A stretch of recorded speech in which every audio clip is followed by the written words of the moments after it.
ನಾರಾಯಣಾಯ ಪರಿಪೂರ್ಣಗುಣಾರ್ಣವಾಯ ವಿಶ್ವೋದಯಸ್ಥಿತಿಲಯೋನ್ನಿಯತಿಪ್ರದಾಯ ಜ್ಞಾನಪ್ರದಾಯ ವಿಬುಧಾಸುರಸೌಖ್ಯದುಃಖಸತ್ಕಾರಣಾಯ ವಿತತಾಯ ನಮೋ ನಮಸ್ತೆ. ನಾರಾಯಣಂ ಸುರಗುರುಂ ಜಗದೇಕನಾಥಂ ಭಕ್ತಪ್ರಿಯಂ ಸಕಲಲೋಕನಮಸ್ಕೃತಂಚ ತ್ರೈಗುಣ್ಯವರ್ಜಿತಮಜಂ ವಿಭುಮಾದ್ಯಮೀಶಂ ವಂದೇ ಭವಘ್ನಮರಾಸುರಸಿದ್ಧವಂದ್ಯಂ.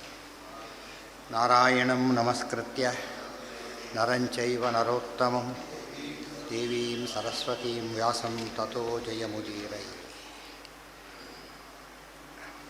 ಇವತ್ತು ಶ್ಲೋಕ ಉಳ್ಕೊಂಡಿದ್ದಾರೆ, ಕೂಯಿಸ್ಬಿಟ್ರೆ ನಾಳೆಗೆ ಮುಗಿಸ್ಲಿಕ್ಕೆ ಅನುಕೂಲ ಆಗುತ್ತೆ. ಬುದ್ಧಾವತಾರ ಆಯ್ತೀಗ.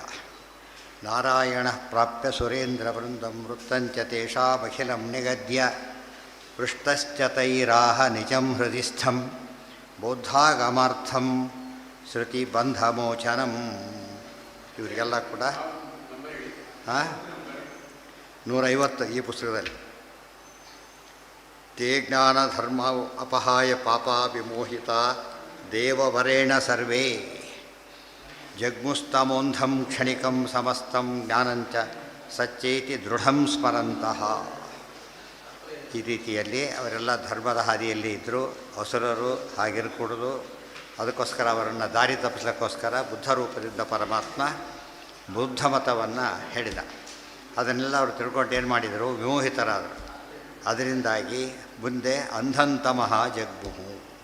ಏನು ತಿಳ್ಕೊಂಡ್ರು? ಕ್ಷಣಿಕಂ ಸಮಸ್ತಂ ಜ್ಞಾನಂ ನ ಸಚ್ಚೇತಿ ದೃಢಂ ಸ್ಮರಂತಹ. ಎಲ್ಲವೂ ಕ್ಷಣಿಕವಾದದ್ದು. ಸಮಸ್ತಂ ಎಲ್ಲವೂ ಕ್ಷಣಿಕ, ನಿತ್ಯ ಪದಾರ್ಥನೇ ಇಲ್ಲ. ಎಲ್ಲವೂ ಜ್ಞಾನಾತ್ಮಕ ವಸ್ತುಗಳೇ ಇಲ್ಲ, ಎಲ್ಲವೂ ಶೂನ್ಯ. ಈ ರೀತಿಯಾದ ವಾದವನ್ನು ಒಂದು ಕಡೆ ಶೂನ್ಯವಾದ ಮತ್ತು ಬ್ರಹ್ಮ ನಿರ್ಗುಣ ಎಲ್ಲ ಅಸದ್ವಾದ ಅವೈದಿಕರು ಮುಖ್ಯವಾಗಿ ಎಲ್ಲ ನಡೆದು. ವೇದಗಳು ಪ್ರಮಾಣ ಅಲ್ಲ ಅಂತ ಪರಮಾತ್ಮ ಹೇಳಿದ. ವೇದಗಳು ಪ್ರಮಾಣ ಅಲ್ಲ ಅಂತಲೇ ಶುರು ಮಾಡಿದರು. ನಾರಾಯಣ ಪ್ರಾಪ್ಯ ಇಷ್ಟು ಹೇಳಿ ಅಲ್ಲಿದ್ದ ಪರಮಾತ್ಮ ಹೊರಟ. ನಾರಾಯಣ ಪ್ರಾಪ್ಯ ಸುರೇಂದ್ರ ವೃಂದಂ, ದೇವತೆಗಳ ಗುಂಪಿನ ಹತ್ರ ಹೋದ. ವೃತ್ತಂಚ ತೇಷಾಮಖಿಲಂ ನಿಗದ್ಯ, ಅವರೆಲ್ಲ ಪ್ರಾರ್ಥನೆ ಮಾಡ್ಕೊಂಡಿದ್ದರು. ಅಯೋಗ್ಯರಿಗೆಲ್ಲ ಜ್ಞಾನ ಮುಟ್ತಾ ಇದೆ, ಜ್ಞಾನ ಮುಟ್ಟಬಾರದವರಿಗೆ ಹೇಳಿದ್ನಲ್ಲ. ನಿಮಗೆ ಅದು ಅರ್ಥ ಆಗೋದಿಲ್ಲ. ಈ ಟೆರರಿಸ್ಟ್ ಕೈಲಿ AK-47 ಅಂತ ಕೊಟ್ಬಿಟ್ರೆ ಏನಾಗುತ್ತೆ? ಜಗತ್ತನ್ನು ನಾಶ ಮಾಡಿಬಿಡ್ತಾರೆ. ಶಾಸ್ತ್ರ ಹಾಗೆ, ಶಸ್ತ್ರ ಹೇಗೋ ಶಾಸ್ತ್ರ ಹಾಗೆ. ಶಸ್ತ್ರ ದೇಹ ನಡೀತದೆ, ಶಾಸ್ತ್ರ ಮನಸ್ಸನ್ನು ಕೆಡಿಸ್ತದೆ. ಆದ್ದರಿಂದ ಯಾವುದನ್ನು ಹೆಚ್ಚು ಪ್ರೊಟೆಕ್ಟ್ ಮಾಡಬೇಕೋ ಇವತ್ತು ಅದು ಇಲ್ಲೇ ಇಲ್ಲ, ಹೋಗೇ ಬಿಟ್ಟಿದೆ ಪೂರ್ತಿಯಾಗಿ. ಶಾಸ್ತ್ರ ರಕ್ಷಣೆ ಎಂಬುದನ್ನು ಮಾಡಬೇಕಾದವರೇ ಮಾಡ್ತಾಯಿಲ್ಲ. ಸ್ಥಿತಿ ಒಂದೋಗ್ಬಿಟ್ಟು ಅದು ಭಾರಿ ತಪ್ಪೋದು. ಶಾಸ್ತ್ರ ಉಳಿದ್ರೆ ಮಾತ್ರ ಏನು ಉಳಿಯೋದು? ಅದಕ್ಕೆ ಹಿಂದಿನ ಕಾಲಕ್ಕೆ ಸಾಮಾನ್ಯ ಎಂಥವರು ರಾಜರಾದರೂ ಕೂಡ ಮಂತ್ರಿಗಳನ್ನು ಬ್ರಾಹ್ಮಣರು ಮಾಡ್ಕೊತಿದ್ರು. ಸಾಮಾನ್ಯ ಅಲ್ಲ, ಬೇರೆ ವಿಧರ್ಮೀಯರು ಕೂಡ ಇವರು ಯಾರಾಗಿರಬೇಕು? ದಿವಾನರು ಮಂತ್ರಿಗಳು ಅಂದರೆ ಬ್ರಾಹ್ಮಣರಾಗಿರಬೇಕಾಗಿತ್ತು ಅಷ್ಟರ ಮಟ್ಟಿಗೆ. ಕಾರಣ ಬ್ರಾಹ್ಮಣ ಅಂದರೆ ಹೆಸರಷ್ಟೇ ಅಲ್ಲ, ತಿಳಿಸೋರು, ಒತ್ತಡ ತಿಳಿಸೋರು, ವೇದ ಪ್ರಮಾಣ ಒಪ್ಪೋರು, ಪ್ರಾಪರ್ ಗೈಡೆನ್ಸ್ ಕೊಡೋರು ಮುಖ್ಯವಾಗಿ. ಇವತ್ತು ಆ ಕಾನ್ಸೆಪ್ಟ್ ಹೋಗೇ ಬಿಟ್ಟಿದೆ. ಎಲ್ಲೂ ಯಾವ ಲೆವೆಲ್ಲಲ್ಲೂ ಇಲ್ಲ. ಅದು ಶಾಸ್ತ್ರದ ಬಗ್ಗೆ ಭಾರಿ ಕೇರ್ ತೊಗೊಂಡಿದ್ದಾರೆ. ಅದು ಎಷ್ಟು ರಿಪೇರಿ ಮಾಡಿದರೂ ಅಷ್ಟೇ ಶಾಸ್ತ್ರನ. ಬ್ಯಾಕ್ಗ್ರೌಂಡ್ ಇರೋದು ಶಾಸ್ತ್ರ. ಶಾಸ್ತ್ರ ಕೆಟ್ಟೋದ್ರೆ ಬರೀ ಶಸ್ತ್ರ ಉಳ್ಕೊಂಡ್ರೆ ಭಾರಿ ಅಪಾಯ. ನಾರಾಯಣ ಪ್ರಾಪ್ಯ ಸುರೇಂದ್ರವೃಂದಂ ವೃತ್ತಂಚ ತೇಷಾಮಖಿಲಂ ನಿಗದ್ಯ ಪೃಷ್ಟಶ್ಚ ತೈರಾಹ. ಅವರೆಲ್ಲ ಕೇಳಿಕೊಂಡ್ರು. ಈ ಪೃಷ್ಟಶ್ಚ ತಾವೇ ಪ್ರಾರ್ಥನೆ ಮಾಡಿದೆ, ಉಪದೇಶ ಮಾಡಿದೆ ಸರಿ. ಆ ಉಪದೇಶ ಎಂದೂ ದೇವರು ಸುಳ್ಳು ಹೇಳೋದಿಲ್ಲ, ಸತ್ಯನೇ ಹೇಳಬೇಕು. ಹಸುರನಿಗೋಸ್ಕರ ಮೋಹನ ಮಾಡ್ದ. ಆದರೆ ಅದು ಸತ್ಯಾರ್ಥ ಇಲ್ಲದೆ ಹೋದರೆ ಅದು ಬರೀ ಸುಳ್ಳಾಗಿಬಿಡೋದು. ಬರೀ ಸುಳ್ಳಾಗಲಿಕ್ಕೆ ಸಾಧ್ಯ ಇಲ್ಲ. ಪ್ರಾರ್ಥನೆ ಮಾಡಿಕೊಟ್ಟು ಮಾತಿನ ಅರ್ಥ ಏನು ಅಂತ ಕೇಳಿದರು. ಪರಮಾತ್ಮ ಉಪದೇಶ ಮಾಡಿದ. ಕ್ಷಣಿಕ ಅಂದ್ರೇನು, ಅಸತ್ತು ಅಂದ್ರೇನು, ಶೂನ್ಯ ಅಂದ್ರೇನು ಎಲ್ಲವನ್ನು ಹೇಳಿದ. ಅದನ್ನು ಹೇಳ್ತಾರೆ ಈಗ. ಪೃಥಕ್ ಪೃಷ್ಟಶ್ಚ ತೈರಾಹ.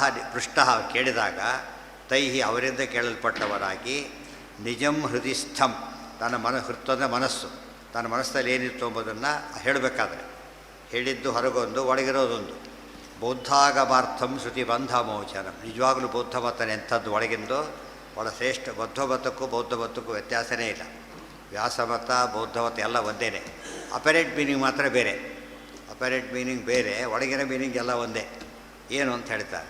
ಅದು ಒಳಗೆ ಸರಿಯಾಗಿ ಅರ್ಥ ಮಾಡಿಕೊಂಡ್ರೆ ಬೌದ್ಧ ಮತ ಒಂದು ಮೋಕ್ಷಕ್ಕೆ ಸಾಧಕ ಅಂತ ಅರ್ಥ. ಹೀಗೆ ಬ್ರಹ್ಮಸೂತ್ರಾದಿಗಳು, ಹಾಗೆ ಬೌದ್ಧ ಮತನೂ ಹಾಗೇನೆ. ಶ್ರುತಿ ಬಂಧ ಮೋಚನಂ. ಶ್ರುತಿ ಸಂಸಾರ ಬಂಧ, ಸಂಸಾರ ಬಂಧದಿಂದ ಬಿಡುಗಡೆಯಾಗಲಿಕ್ಕೆ ದೊಡ್ಡ ದಾರಿ. ಕ್ಷಣಾದಯ ಕ್ಷಣಿಕಾ ತದ್ವಿಶೇಷಾ ಯತಃ ಪ್ರಯಾಂತ್ಯೇವ ನಿಸರ್ಗತೋಖಿಲಾಃ ತತಸ್ಥಿರತ್ವೇಪಿ ವಿಶೇಷ ಸಂಶ್ರಯಾತ್ ಮುಕ್ತಂ ಕ್ಷಣಸ್ಯಾಪಿ ಮಯಾ ಸಮಸ್ತಂ ಕ್ಷಣಸ್ಥಾಯಿ ಮಯಾ ಸಮಸ್ತಂ. ಎಲ್ಲ ಒಂದು ಕ್ಷಣ ಮಾತ್ರ ಇರ್ತದೆ ಅವ್ರ ವಾದ ಇದೆ. ಕ್ಷಣ ಪ್ರತಿಯೊಂದು ಕ್ಷಣದ ಮೇಲೆ ಇಲ್ಲ, ಎವ್ರಿಥಿಂಗ್ ಚೇಂಜಸ್. ಅಂದರೆ ಮೊಮೆಂಟರಿ ಎಕ್ಸಿಸ್ಟೆನ್ಸ್ ಎಂದು ಹೇಳಬೇಕಾದ್ರೆ ಮೊಮೆಂಟರಿ ಎಕ್ಸಿಸ್ಟೆನ್ಸ್ ಎಲ್ಲರಿಗೂ ಕೂಡ ಈ ವಾದ ಮುಂದಿಟ್ಟು ಎಲ್ಲಕ್ಕೆ ಚಪಾಳಿಸ್ಕೊಂಡ್ಬಿಟ್ಟಿದ್ರು ಅವರು. ಆದರೆ ಅದರಿಂದ ಏನರ್ಥ? ನಿತ್ಯ ಪದಾರ್ಥನೇ ಇಲ್ಲ, ನಿತ್ಯ ಪದಾರ್ಥ ಅಂತ ಯಾವುದೂ ಇಲ್ಲ. ಈಗ ಏನು ಕೂತಿದ್ದೇವೆ, ನೆಕ್ಸ್ಟ್ ಮೊಮೆಂಟ್ ರಾಮನು ರಾವಣನನ್ನು ಕೊಂದು ಇಷ್ಟೆರಡು ಹೊತ್ತಿ ಮುಗಿದೋಗ್ಬಿಟ್ಟಿರುತ್ತಾಗಲೇ, ಸೃಷ್ಟಿ ಬದಲಾಗೋಗ್ಬಿಟ್ಟಿರುತ್ತೆ ಅವ್ರ ವಾದ. ಅದು ವಾದನ ಜನ ಒಪ್ಕೊಳ್ಳೋ ರೀತಿ ಪರಮಾತ್ಮ ಉಪದೇಶ ಮಾಡಿದ. ಇವತ್ತು ಎಷ್ಟೋ ದುರ್ಮತಗಳನ್ನ ಜನ ಒಪ್ತಾರಲ್ಲ, ಹಾಗೆ ಅದನ್ನು ಒಪ್ಕೊಂಡ್ಬಿಟ್ರು. ಕ್ಷಣ ಅದಕ್ಕೆ ಮೋಹಕ ಶಕ್ತಿ. ಹೇಗೆ ಭಸ್ಮ ಮೋಹಿನಿ ಕಥೆಯಲ್ಲಿ ಬರುತ್ತಲ್ವ, ಅದು ಯಾಕೆ ಮೋಹಿನಿ ಕಥೆ ಸರಿಯಲ್ಲ, ಒಟ್ಟು ಬರೋದಲ್ಲಿ ಅದು ಹೇಗೆ ನಿಂತನ ಮೇಲೆ ಕೈ ಇಟ್ಕೊಂಡ್ಬಿಟ್ನೋ ಹಾಗೆ ಆ ರೀತಿಯಾಗಿ ತಮ್ಮ ತಲೆನೇ ತಾವು ಕೆಡಿಸ್ಕೊಂಡಾಗ ಆಗುತ್ತದೆ. ಕ್ಷಣಾದಯ ಕ್ಷಣಿಕಾ ಏನು ಅರ್ಥ ಅದಕ್ಕೆ? ಕ್ಷಣಿಕ ಅವ್ರು ತಿಳ್ಕೊಂಡಿದ್ದ ಅರ್ಥ ಏನು ಅಂದರೆ, ಅವ್ರು ತಿಳ್ಕೊಂಡ ಅರ್ಥ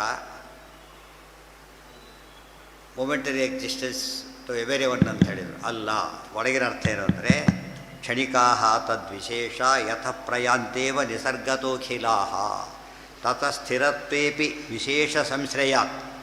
ಎಲ್ಲವೂ ಸ್ಥಿರವಾದರೂ ಕೂಡ ಕ್ಷಣಿಕ ಅಂತ ಯಾತಕ್ಕೆ ಕರೆದರು? ಕ್ಷಣದಲ್ಲೂ ಇರುತ್ತೆ ಅಂತ ಅರ್ಥ. ಕ್ಷಣದಲ್ಲೂ ಇರುತ್ತೆ ಅಂತ, ಕ್ಷಣದಲ್ಲಿ ಮಾತ್ರ ಇರುತ್ತೆ ಇವ್ರು ಅರ್ಥ ಮಾಡಿಕೊಂಡ್ರು. ಕ್ಷಣದಲ್ಲಿ ಮಾತ್ರ ಅಲ್ಲ, ಪ್ರತಿ ಕ್ಷಣಕ್ಕೂ ಸಂಬಂಧ ಇದೆ. ಪ್ರತಿಯೊಂದು ಕ್ಷಣಕ್ಕೆ ಸಂಬಂಧ ಹೊಂದಿದೆ ಅಂತ ಅರ್ಥ. ಗೊತ್ತಾಯ್ತಾ? ಮೊಮೆಂಟರಿ ಅಂದರೆ ಮೊಮೆಂಟಿಗೆ ಕಾಂಟ್ಯಾಕ್ಟ್ ಇದೆ. ಜಸ್ಟ್ ಮೊಮೆಂಟರಿ ಅಂದರೆ ತಪ್ಪದು. ಗೊತ್ತಾ? ಅದು ಅರ್ಥ ಮಾಡ್ಕೊಳ್ಳಿಲ್ಲ ಅವರು. ಕ್ಷಣಿಕ ಕ್ಷಣಸ್ಥಾಯಿ ಮಮಾಸಮ ವಿಶೇಷ ಸಂಶ್ರಯಾತ್. ವಸ್ತುಗಳಿಗೆ ಭಾಗಗಳಿದೆ, ವಸ್ತುವಿಗೆ ಅನೇಕ ಧರ್ಮಗಳಿವೆ, ಕ್ಷಣದಲ್ಲಿ ಇರುವಿಕೆ ಅಂತಲೂ ಇದೆ. ಅದನ್ನು ಅವ್ರೇನು ನಾನು ಹಾಗೆ ಹೇಳಿದೆ, ಅವ್ರೇನು ತಿಳ್ಕೊಂಡ್ರು, ಹಾಗೆ ತಿಳ್ಕೊಳ್ಳೋಕ್ಕೆ ದೇವರು ಸಂಕಲ್ಪ ಮಾಡಿದ್ದಕ್ಕೆ ಹಾಗೆ ತಿಳಿತು. ಅವರು ಎಲ್ಲವೂ ಕ್ಷಣಸ್ಥಾಯಿ ಅಂತ ಅಷ್ಟೇ ತಿಳ್ಕೊಂಡ್ರು. ತದ್ವಾನ್ ವಿಶೇಷಶ್ಚ ಯತೋ ನ ಭಿನ್ನೌ ಸದಾ ಸ್ವನಿರ್ವಾಹಕ ಶಕ್ತಿಯುಕ್ತೌ ಅತಕ್ಷಣಸ್ಥಾಯಿ ಸಮಸ್ತಮೇತ ಸ್ಥಿರಾತ್ಮಕಂಚೇತಿ ನಾಸ್ತಿ ಭೇದ. ಕ್ಷಣಾತ್ಮಕನೂ ಹೌದು, ಸ್ಥಿರನೂ ಹೌದು. ಕ್ಷಣಾತ್ಮಕನೂ ಹೌದು, ಸ್ಥಿರನೂ ಹೌದು. ಯಾಕೆಂದರೆ ವಿಶೇಷ ಅಂತ ಒಂದು ವಸ್ತು ಇದೆ. ತದ್ವಾನ್ ವಿಶೇಷಶ್ಚ ಯತೋ ನ ಭಿನ್ನವು. ಗೊತ್ತಾಯ್ತಾ? ವಿಶೇಷಕ್ಕೂ ವಸ್ತುವಿಗೂ ವ್ಯತ್ಯಾಸ ಇಲ್ಲ. ವಿಶೇಷ ಕೂಡ ವಸ್ತುವಿನ ಸ್ವರೂಪನೇ. ಭಿನ್ನವು ತದಾ ಸ್ವನಿರ್ವಾಹಕ ಶಕ್ತಿಯುಕ್ತವು. ಅಲ್ಲಲ್ಲ, ವಿಶೇಷಣ ಬೇರೆ, ವಿಶೇಷ ಬಂದಿದೆಯಲ್ಲ ಇಷ್ಟು, ಆ ವಿಶೇಷ ಈ ವಿಶೇಷ ಅಲ್ಲ, ಆ ವಿಶೇಷ. ಒಂದೇ ವಸ್ತು ಈ ದೇವರಿದ್ದಾರೆ, ನಿತ್ಯನೂ ಹೌದು ಕ್ಷಣಿಕನೂ ಹೌದು. ಯಾಕೆ ಪ್ರತಿ ಕ್ಷಣದಲ್ಲೂ ಇರ್ತಾನೆ ಅಂತ ಅರ್ಥ. ಅದಕ್ಕೆ ಇವರೇ ಕ್ಷಣದಲ್ಲಿ ಮಾತ್ರ ಇರ್ತಾರೆ ಅಂತ ತಿಳ್ಕೊಂಡ್ಬಿಟ್ಟು ತಪ್ಪದು. ಗೊತ್ತಾಯ್ತಾ?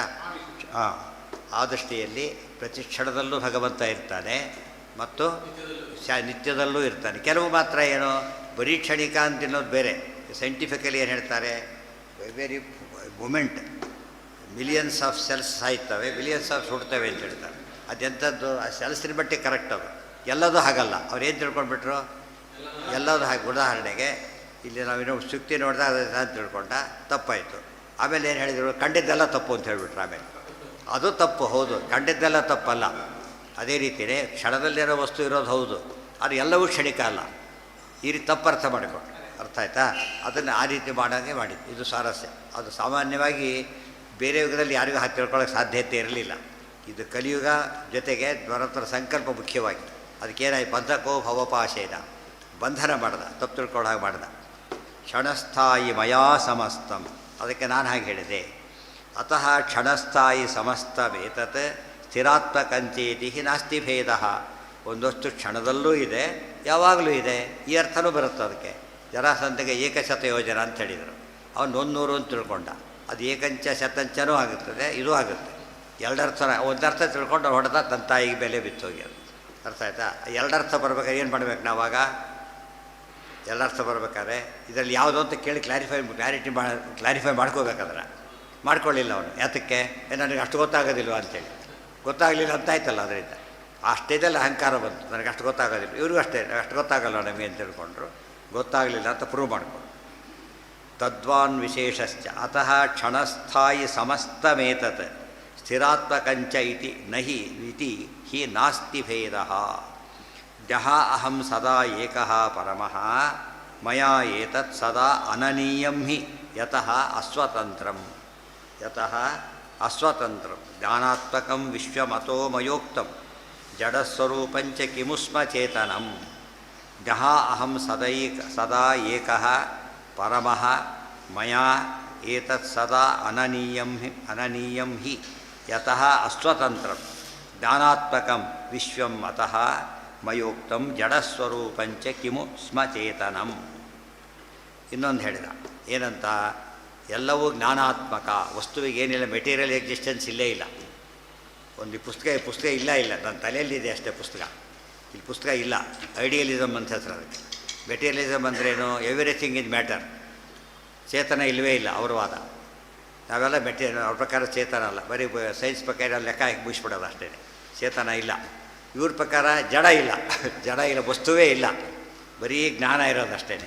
ಅಲ್ಲ, ದೊಡ್ಡ ಜ್ಞಾನ ಇಲ್ಲ, ವಸ್ತು ಇಲ್ಲದ ಜ್ಞಾನ ಹೇಗೆ ಬರುತ್ತೆ ಫಸ್ಟ್? ಅದು ಇವತ್ತು ವಸ್ತು ಒಂದು ನೋಡಿದರೆ ಮಾತ್ರ ಏನು ಬರುತ್ತೆ, ಅದು ಇಲ್ಲೇ ಯೋಚನೆ ಮಾಡಲೇ ಇಲ್ಲ ಅವರಿಗೆ. ಎಲ್ಲವೂ ಜ್ಞಾನಾತ್ಮಕ. ಅದಕ್ಕೆ ಜ್ಞಾನಾತ್ಮಕ ಅಂತ ಹೇಳಿದೆ. ಯಾತಕ್ಕೆ ಗೊತ್ತಾ, ಜ್ಞಾಹಂ ಸದಾ ನಾನು ಮಯಾ ಏತತ್ ಸದಾ ಅನನೀಯಂ ಅಂದರೆ ಅನಚೇಷ್ಟಾಯಂ, ಎಲ್ಲವೂ ನನ್ನಿಂದ ನಡೀತಾ ಇದೆ. ಅದಕ್ಕೆ ಅಂದರೆ ಜ್ಞಾನಾತ್ಮಕ ಅಂತ ಕರೆದೆ. ಜ್ಞಾನಾತ್ಮಕ ಅಂದ್ರೇನು, ಜ್ಞಾದ ನನ್ನಿಂದ, ಜ್ಞಾ ಎನಿಸಿದ ನನ್ನಿಂದ ಎಲ್ಲವೂ ಕೂಡ ಪ್ರವರ್ತಿಸಲ್ಪಡುತ್ತದೆ ಅಂತ ಅರ್ಥ. ಅವರೇನು ತಿಳ್ಕೊಂಡ್ರು, ಜ್ಞಾನ ಅಷ್ಟೇ, ವಸ್ತುನೇ ಇಲ್ಲ ಅಂತ ಅವ್ರು ಅರ್ಥ ಮಾಡ್ಕೊಂಡ್ಬಿಟ್ರು. ಅರ್ಥ ಆಯ್ತಾ? ಅನನೀಯಂ ಹಿ ಮತ ಯತಃ ಅಸ್ವತಂತ್ರಂ. ಯಾತಕ್ಕೆ ಅಂದರೆ ಅಸ್ವತಂತ್ರ, ವಸ್ತುಗಳಿಗೇನಿಲ್ಲ, ತೇನ ವಿನಾ ತೃಣಮಪಿ ನ ಚಲತಿ, ಮೂಮೆಂಟ್, ಸೆಲ್ಫ್ ಮೂಮೆಂಟ್ ಇಲ್ಲ ಅದಕ್ಕೆ. ಗೊತ್ತಾಯ್ತಾ?